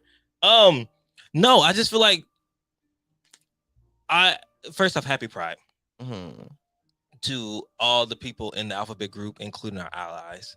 I think that a lot of times when we look at gay men, we talked about this on the show before, that there's a monolith of what gay men usually are, and I wanted to talk about a little bit how important it is to change that, or how important it is to represent all sides of the gay spectrum and to make sure that everybody is included. Because okay, so I'm on Twitter, and there's this thing called DL Twitter, and DL Twitter gives me a headache. I don't even. What does that give? It's giving men who are closeted, which I respect. I believe everyone has the right to choose discretion or non-discretion or whatever. But it's really weird when they're like, yeah, all I really want is a homie that's on the low that nobody know about, that can come over and kick it. We can do what we do, cuddle, watch movies, go out, and nobody really know what's going on. And he go home and go back to his girl. You want a boyfriend. You want a boyfriend. That sounds like a boyfriend. That is emotionally unavailable. Exactly. A mess. Those are toxic. I just think that's toxic. It's And so I don't think that we toxic. talk about that in our community enough. I think we gave people the freedom to honestly express themselves and believe that bisexuality is a thing. It is a and thing. that sexuality is on the spectrum. So that way people can stop living these homoerotic fantasies of thinking that they're going to find love and be happy that way, because you're not going to be happy that way. There's no way you can be happy closeted on the DL, trying to find somebody else who's on the DL, sneaking around at the movies in the dark. Like, what? Oh, yeah, you'll never find happiness there. I've been there, done it. You won't find happiness there. I don't like that. No, I know that it's not just them, but I also know it's the pressure of society, the pressure of family, the pressure of proximity. Like here in LA, it's a lot easier to be gay. Absolutely. I would say LA, it's easy to be gay because the industry is ran by the homos and the Jews. Yep. We know this. We run the industry. And the homo Jews. Yes. So someone in Alabama or Detroit or Indiana may not have that same freedom and opportunity. So I get that. But I also believe that you can pick and choose your circle and who you want to be around. No one should have the power to keep you from expressing and doing what you want. No matter what family member it is, no matter what friend it is, because they can't accept you for who you are, then you probably don't need them in your life. Period. So I'm not encouraging everybody to say fuck it, but I'm saying I want everybody to live in their truth. And in order for all of us to live in our truth, we have to be more acceptance of other people's truth. I am also on that journey. I've said before on the show, even as I wear this trans rights, I don't always understand the trans community. It's probably because I'm not a part of it, and I never felt that way. But what I do is respect their decision, and I respect how they feel. And I think that's what we need to start doing. When you say that you're an ally, or even if you are in the gay community and you are bashing DL men or don't understand them like me, because I'm like, what the fuck? We have to be more acceptive of what they're going through and help them to come and live in their truth. Not out them, because that's the difference. I think a lot of gays want to out people, and that's not cool. Not cool, not cute, and I would never do that. But I would encourage you to live your best truth. And I think that during Pride, I think this is the time that we should be celebrating those truths and celebrating those people who decided to answer that question. How gay are you? You know? Was that uniquely speaking? No, that was the top. It gave uniquely speaking. Oh. No, I agree. I echo all of that completely. Like, just stop trying to police other people's lives. Stop trying to police other people's lives. Stop looking for the answer to your life and other people's lives. Like, focus on yourself. Focus on yourself. That's all I can add to this section of the show. Yeah, that's all I got. How do you celebrate Pride? I celebrate Pride every single day by being who I am in every space that I'm in. Just because it took a long time for me to get to this point, and it took a long time for me to be comfortable. And there were a lot of moments of like self-hate and darkness, and I just refuse to go back down that road. And for me, if nothing else now, I just want to inspire kids, anyone possibly, but mostly kids, because I feel like kids are the most misguided and they don't necessarily know up from down. So I feel like you need a point of reference, or just to like see someone and be like, one day maybe I want to wear something like that, or maybe my voice is a little higher, or I don't always want to play with the boys on the playground. Like, I really want to help them have a smooth transition into the later parts of their life. So I just celebrate Pride by being who I am in every space that I can be, and I'm only meant to connect with who I connect with. Yeah, but that's it for me. Yeah. I think that's an amazing way, an amazing perspective to put. Because as one of the reasons why we started the show, our journey was to change the way people view Black gay men. That was one of the pillars of this show. And I think that so far we are doing that. And I would love to continue to do that as long as you have me here, Eric. Amen. But I think that as we look at Pride in this month and we look past the rainbows and the what's the word I'm looking for? Capitalism? Yes. And the commercialization, if you will, of Pride Month, and really get to the essence of it, that there was not a time that people could celebrate who they were. That there were people stoned and killed for loving people, that it was actually jail time that you could have got for loving a same gender person. Or you could not even marry a same gender person till 2016, roughly. Like, that's our generation, that's like our time. And I think that when we look at moments like that, we have to remember that it's important to celebrate now and to celebrate who you are, no matter what color on that rainbow you are, no matter what letter you are, no matter what you lay with or who you lay with, how you identify, what your pronouns are. It's important to be you. And I think that's the essence of Pride. Celebrating through the struggle and changing the narrative of how people view you. Amen. Yeah. It's giving gay Al Sharpton. He had a perm. Sure. So it's not very far-fetched. Let me stop that because we just talked about gender norms. That was the second time you did it in less than 15 minutes. I am an angry Black woman. That's what it's giving. You are Monique. I am Monique. Monique is me. She is we. That was all for the topic. Oh, Lord. I don't know how you do that to yourself every time. Flashing lights. Child, I'm so tired. Because you're out in these streets. Yeah, I have nothing for Pride. Someone just texted me, what are you doing for the rest of Pride weekend? Stay in my gay ass in the Sleeping. house. I'm celebrating by eating popsicles. I don't know, mouth freeze. You don't say it. I'm just get some lemon heads. It's time for the question now of the day. laters. Ew, they're nasty. What? Now laters are disgusting. What? Now laters are like one of the nastiest candies. There are a few candies that I cannot stand. Now laters. What's the one? Good and Plenty. Oh, I don't know why people eat those. That's I'm like the old person candy. I'm like, they're not Mike and Ike's. Madonna eats those. Madonna eats Good and Plenty. Ew. What else? There's certain candies I'm just like, I can't like get behind. Mike and Ike's? No. So you No, I love Mike and Oh, Ike's. okay. Good and Plenty takes the same form. They're just not. Yeah, Mike like and black Ike's. licorice. I'm like, ew. Why would you get this when you can get Mike and Ike's? I feel that way about sugar daddies or sugar babies. I don't like sugar babies. Sugar babies and sugar daddies, aren't they like the same? They're the same thing, but sugar babies have like the coated on it, and it's like, as opposed to just having the caramel. yeah, Got which it. is what we really are here for.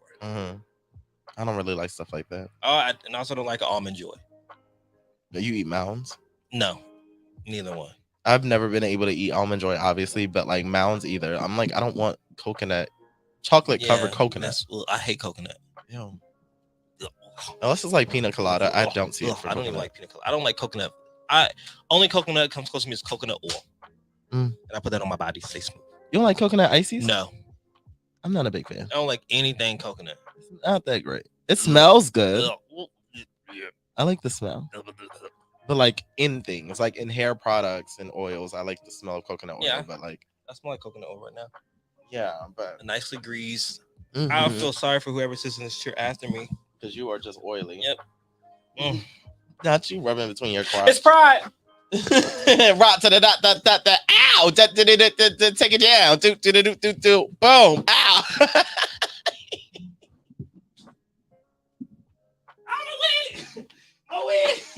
My wig.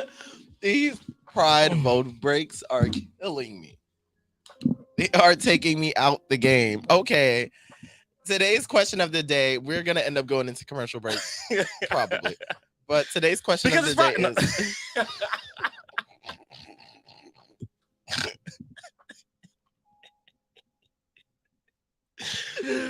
Please stop. Today's question of the day is, what is going on, Marvin Gaye voice? And honestly, that question has never been more true than in this moment. It's a lot. So as I mentioned earlier, Trouble passed away. Allegedly, he, as far as I know, he was murdered in his car. And Lord, child, I brought the mic down.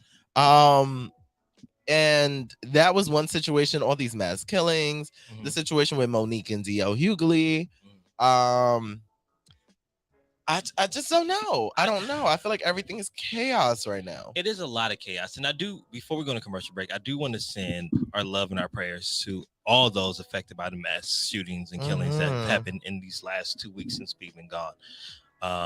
The people in the elementary school in Texas, even last night in Philly, close to the Roots Picnic Festival, like it was like 14 people have been injured. I think like 3 are dead.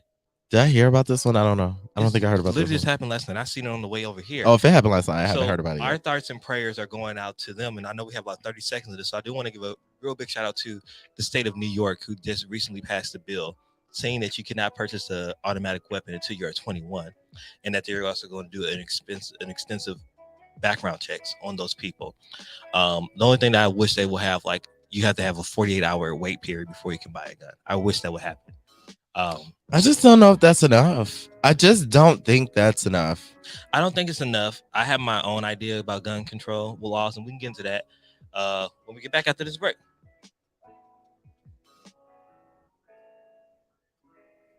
Control laws, and we can get into that when we get back after this break.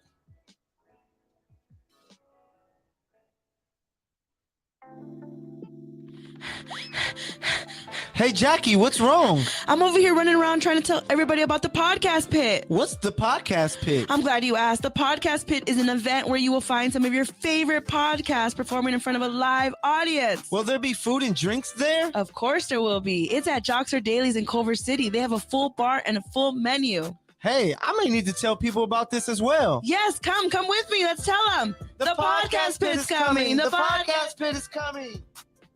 Jones, also known as Zach, the original Black Ranger. Hey, and make sure you're checking out TGN Radio. Hey. Peace, family, brother Reza. I'm here. You already know I'm checking in with TGN Radio, Black owned. So you already know that's where I'm at.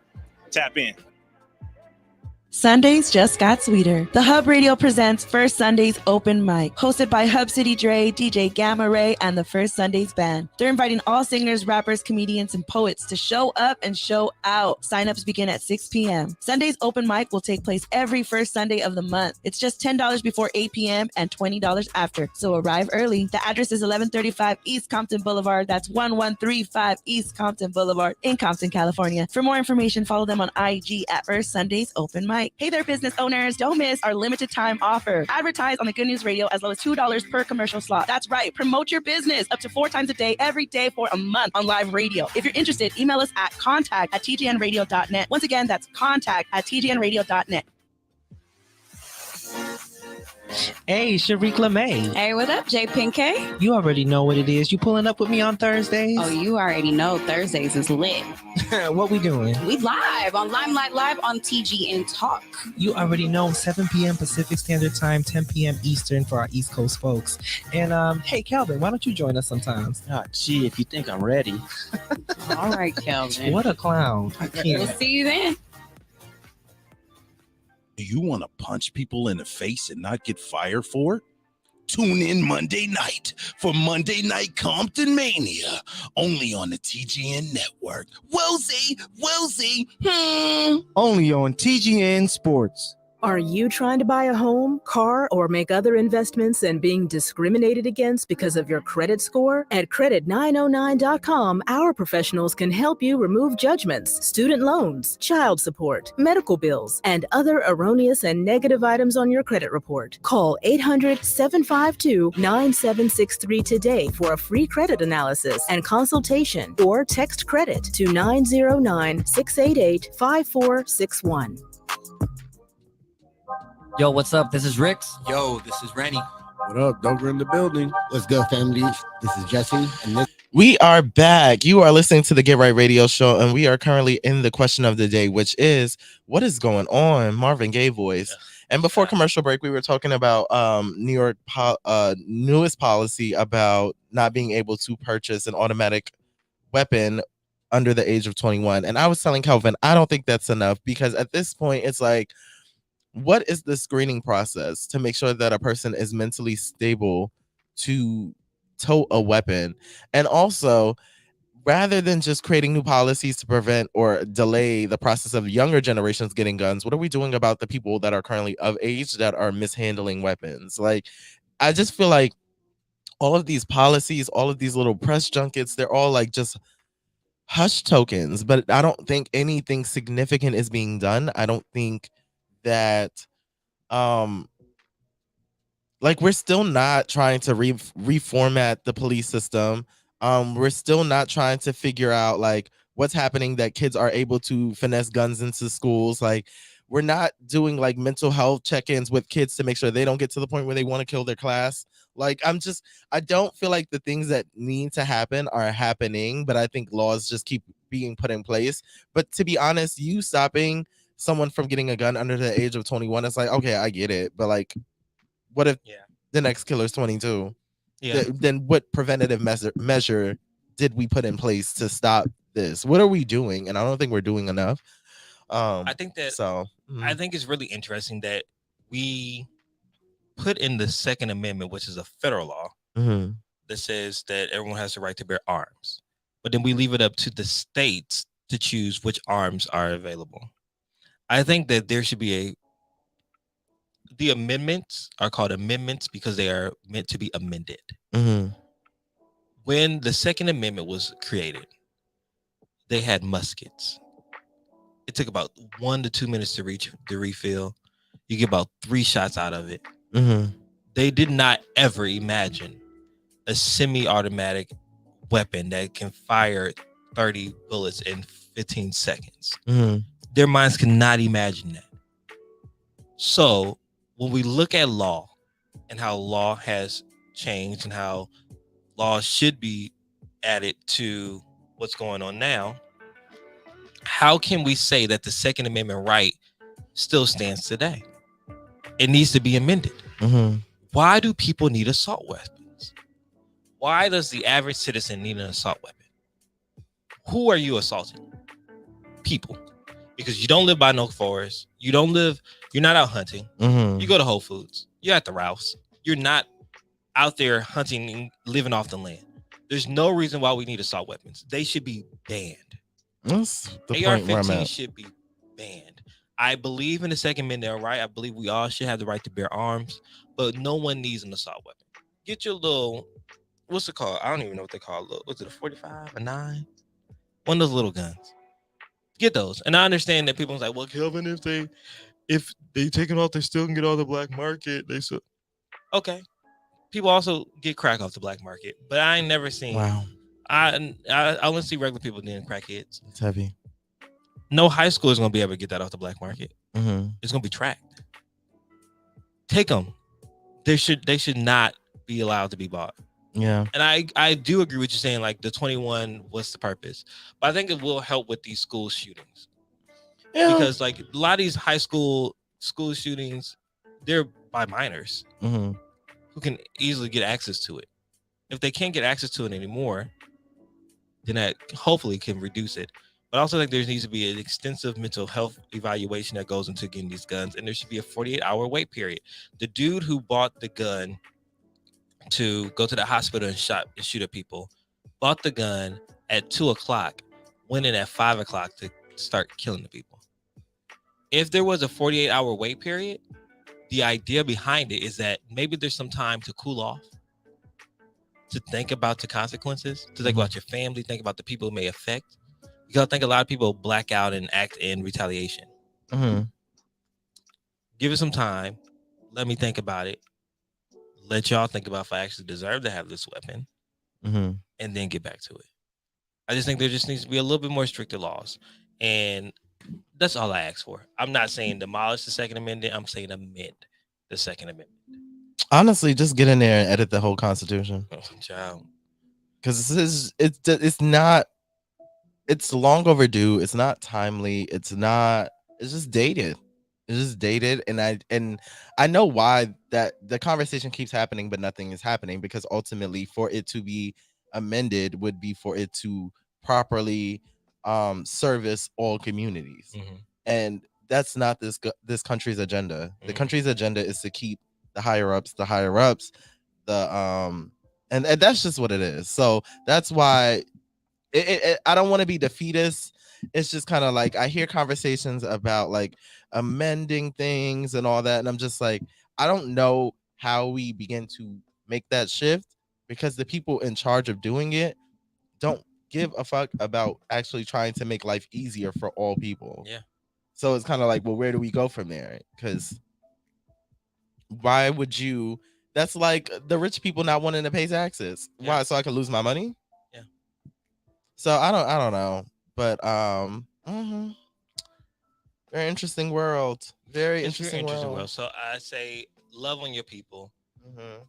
Tell people you love them. I put this mic way too high. Can't even see my face. You can't at all.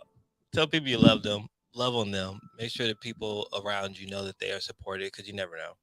Yeah, and you also, really don't. Be nice to other people, because you don't know what they're going through, and your smile can help save someone from doing a crazy, stupid decision like shooting up a school. Right. Be kind to people, as Ellen would say. Shit is crazy, man. Ellen's show's done. I watched that last episode and cried. I was never big on her show. Oh, I love the Ellen show. I used to sit in my room and watch clips and just be boo-hooing when she give people money. Brian caught me one day. It's like, what's the matter with you? I said, Ellen just gave this family $20,000, and it just really touched me. He said, boy, if you don't Get Ellen yourself touched together. me. Ellen, thank you, Ellen. Speaking of pride, she was the first openly gay person on television, prime time. So shout out to Ellen for being a pioneer. I thought it was Milan Christopher. He thinks he is. No, I know he said reality TV, but I don't think that's I accurate don't think either. that's Because I'm like, accurate. Karama was on the Real World. Definitely was on the Real World way before him. So You know, that's another thing. Quick sidebar. Go ahead. I don't know where people Go keep ahead. coming up with these firsts. I don't think everything needs to be documented as a moment in history, because I'm starting to think that some of it is not factual. Like, you know how like on the music charts, they're like, this person is the first person to achieve X, Y, and Z. Yeah. But I'm like, is that, first off, why is this so specific? Yeah. Because now I feel like you're just trying to make this You make person a stuff- history yeah, moment. yeah, uh-huh. Then are we sure that this is accurate? Thirdly, what is the medium in which we are comparing this? Like, remember when they said Nicki Minaj outsold Aretha Franklin? I was like, what's the medium that we're comparing this on? Because a lot of things have changed, even in the ways that people go platinum. Like back then, the amount of sales that it would take to go platinum now was gold. So I'm like, I don't think we're scaling it on the same medium. And then I feel like it creates this misinformation that informs younger generations, and then they get online spewing what they think are facts. And I'm just like, I don't know if that's accurate. Because you know what? You couldn't stream Aretha's album. You had to go out and physically buy a copy. Which takes a lot of work and a you know lot the of bars commitment. are broke. And by no means am I no. We know the barbers are broke. There we go. When's the last time y'all bought an album?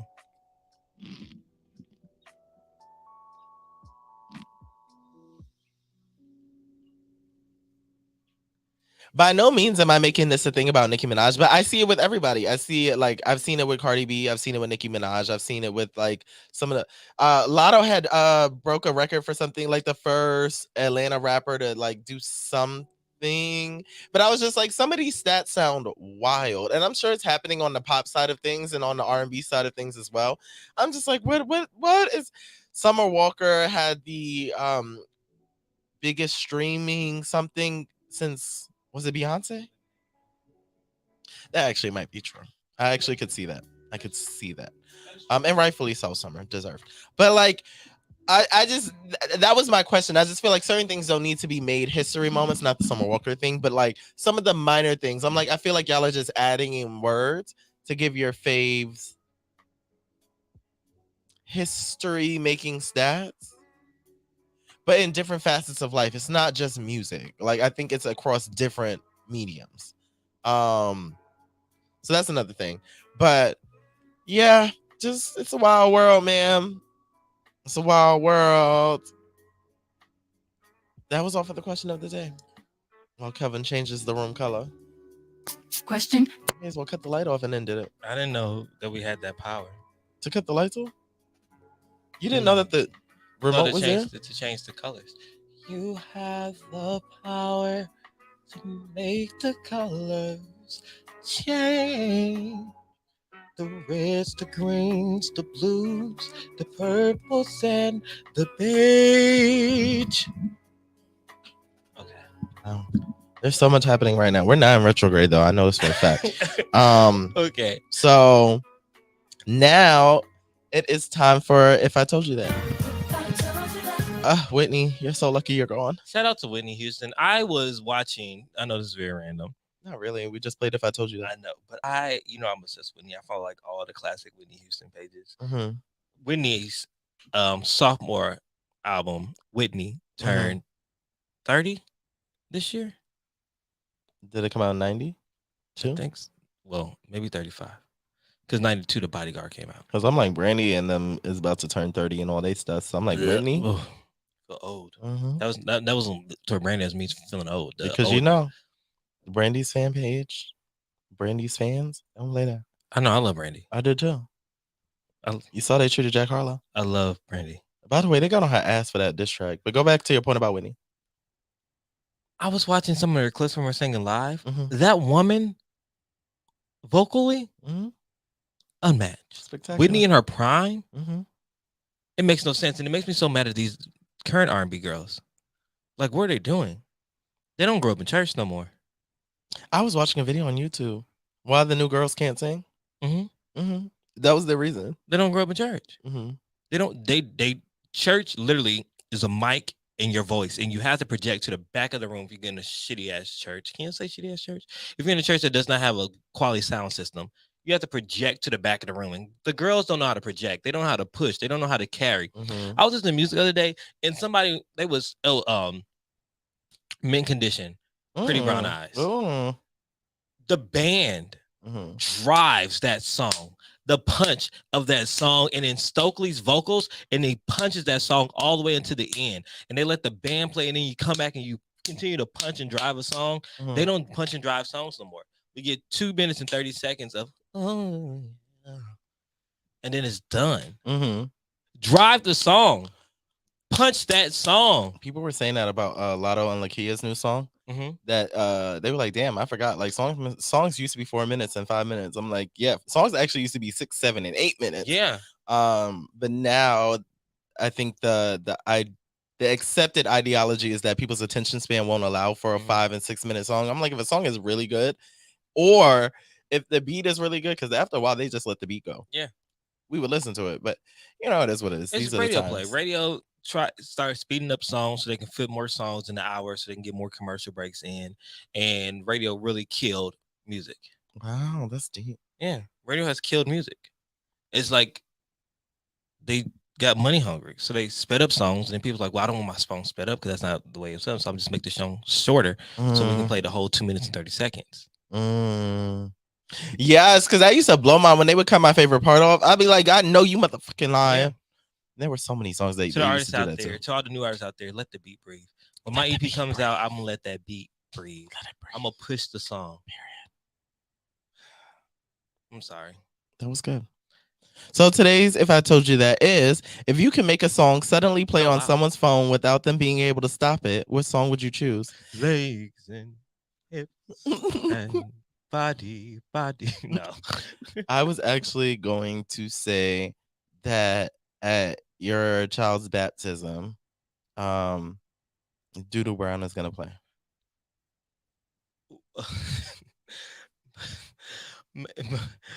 I'm afraid to ask.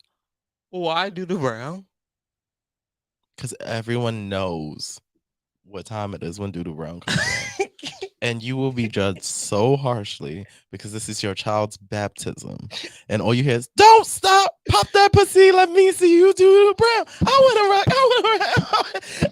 Everyone's going to be like, and the thing is, because you're probably going to be standing next to the pit of water, so you'll be in the front. Yeah. And I'm going to pop that pussy.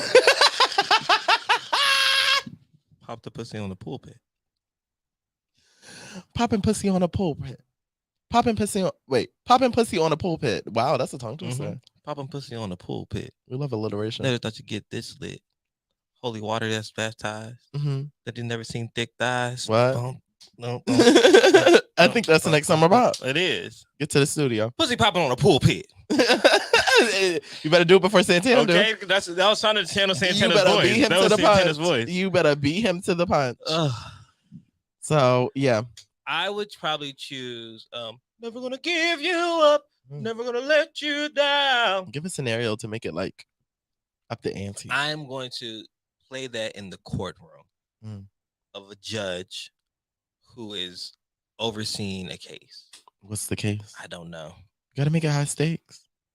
OJ murder trial. That's what I was thinking. Because imagine like Rick Astley comes on during the OJ trial. It's like, or every time like I'm like in the waiting room, I want to hear I'm still here. this is gonna be really dark humor. This is really dark humor, but I'm gonna go for it. Someone is dead on a hospital bed, and you hear, I'm still, and that was their ringtone. I'm still here. Here, is that not crazy and eerie? Or like you try to after a hookup, and you know they hit you with like, what you finna do?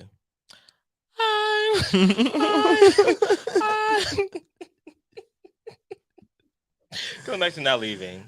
What you cooking? What we finna eat? Oh my god. What we finna eat? There's so many scenarios that can be done with that. Actually, I don't want to get caught up. She had a hit. She had a hit. She dropped the ball. She deserved a Grammy. Also, very random.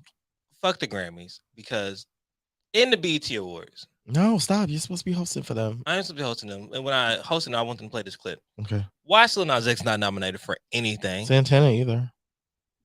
Santana has enough music at this point. He It has should been be out best new long enough. artist.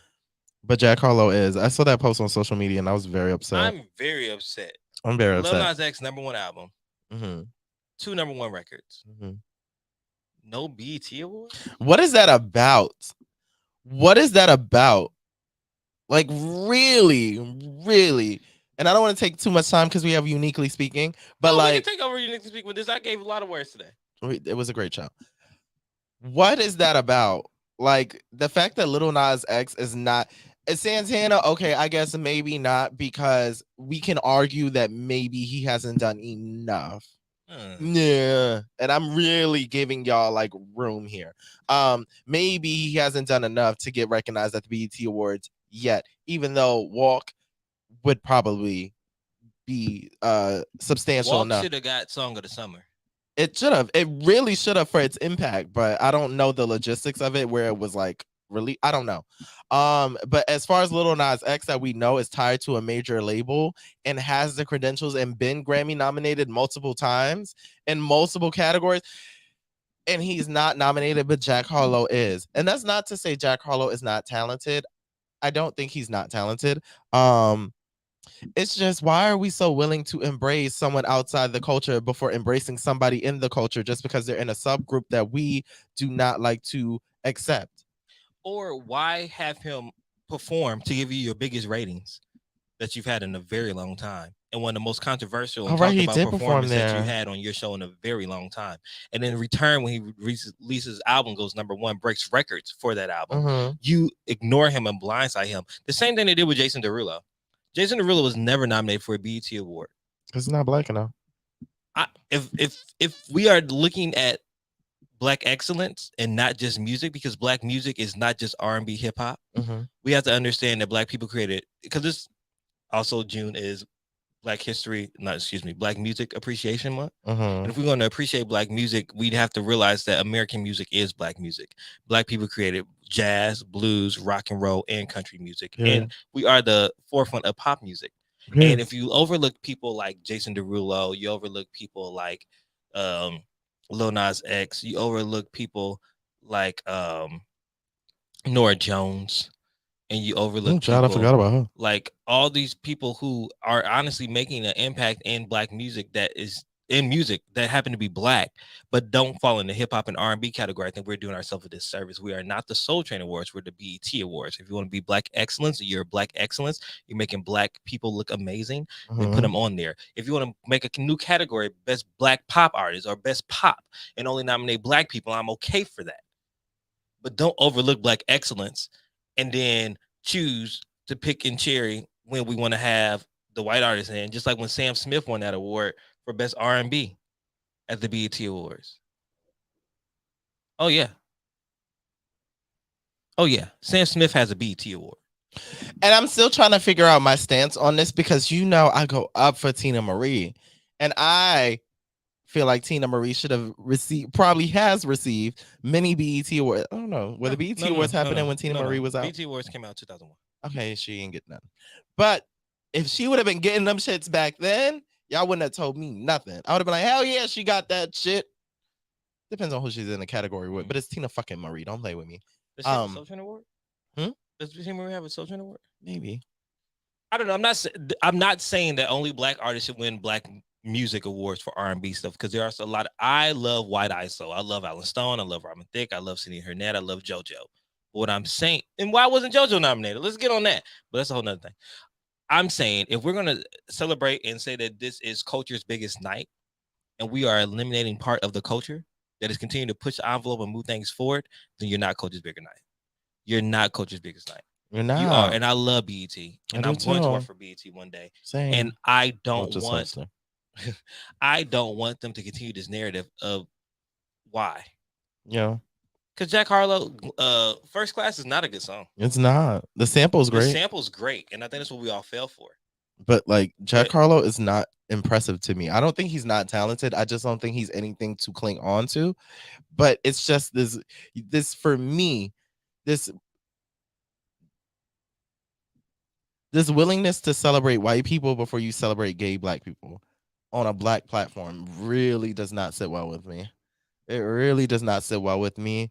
At the end of the day, and like I don't even know, because it's like it's not a thing where we could say we need something for ourselves, but now we're just creating subcategories.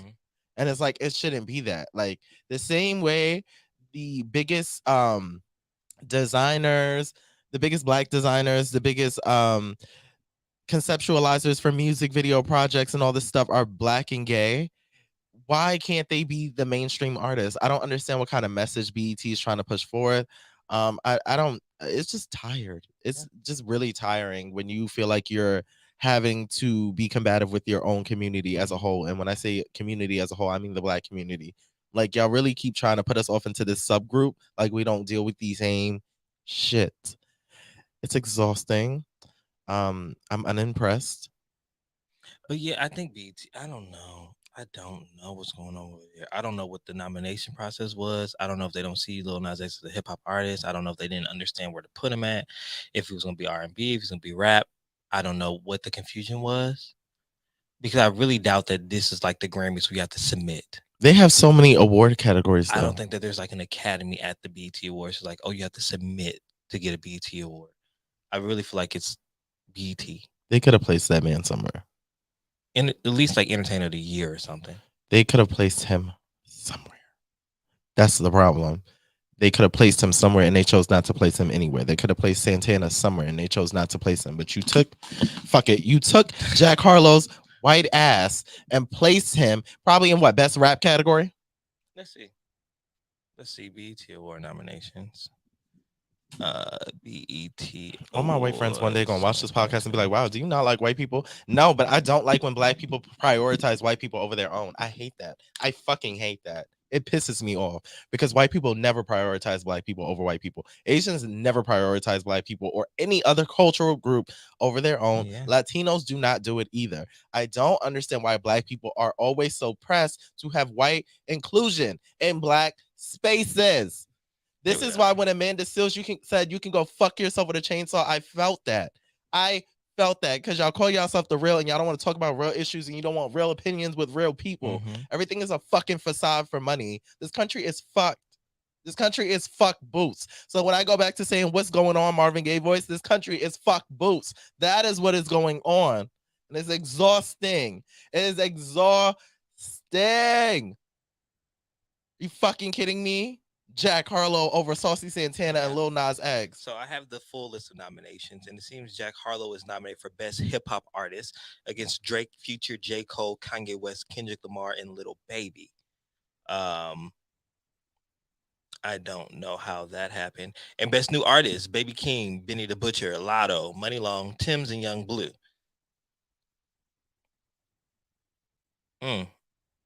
I'm pretty sure we'll get into the more nominations and stuff as that goes on. But Best Male R&B Pop Artist, Blast, Chris Brown, Giveon, Lucky Day, Weeknd, Wizkid, and Young Blue. Now, how is Young? Okay. I don't know. People really been going on for Young Blue. I'm here for it. At least I understand why he's placed there. I don't understand why Jack Harlow is placed there when you haven't utilized all the successful black talent that you have. Put Lil Nas X in Best Pop. That's Video of the Year. He could have got a nomination for Industry Baby. Broke the internet. We don't like to see each other, and I'm fed up. I'm so fed up. I'm over it. BET Awards airs June 26th. If you care for watching, I'll be watching. I mean, I love the BET Awards. It's either my first or second or third favorite show. All of them pretty much happen under BET. Soul Train is my first. My sixth favorite. Really? I always watch the black ones first. I care for the black ones, but I'm the budget sometimes. I feel that. It's just the Grammys. Sometimes I don't want to hear all that. I love all that. You know what I love? The show. It's time to go. All right, y'all. Thank you so much for listening to this episode of the Get Right Radio Show. We have three more episodes before our 250th episode. So stay tuned for that announcement. You are not going to want to miss that. As always, I hope you got right. Get right or get left. Bitch, you better get right. Why would it cut us off like that?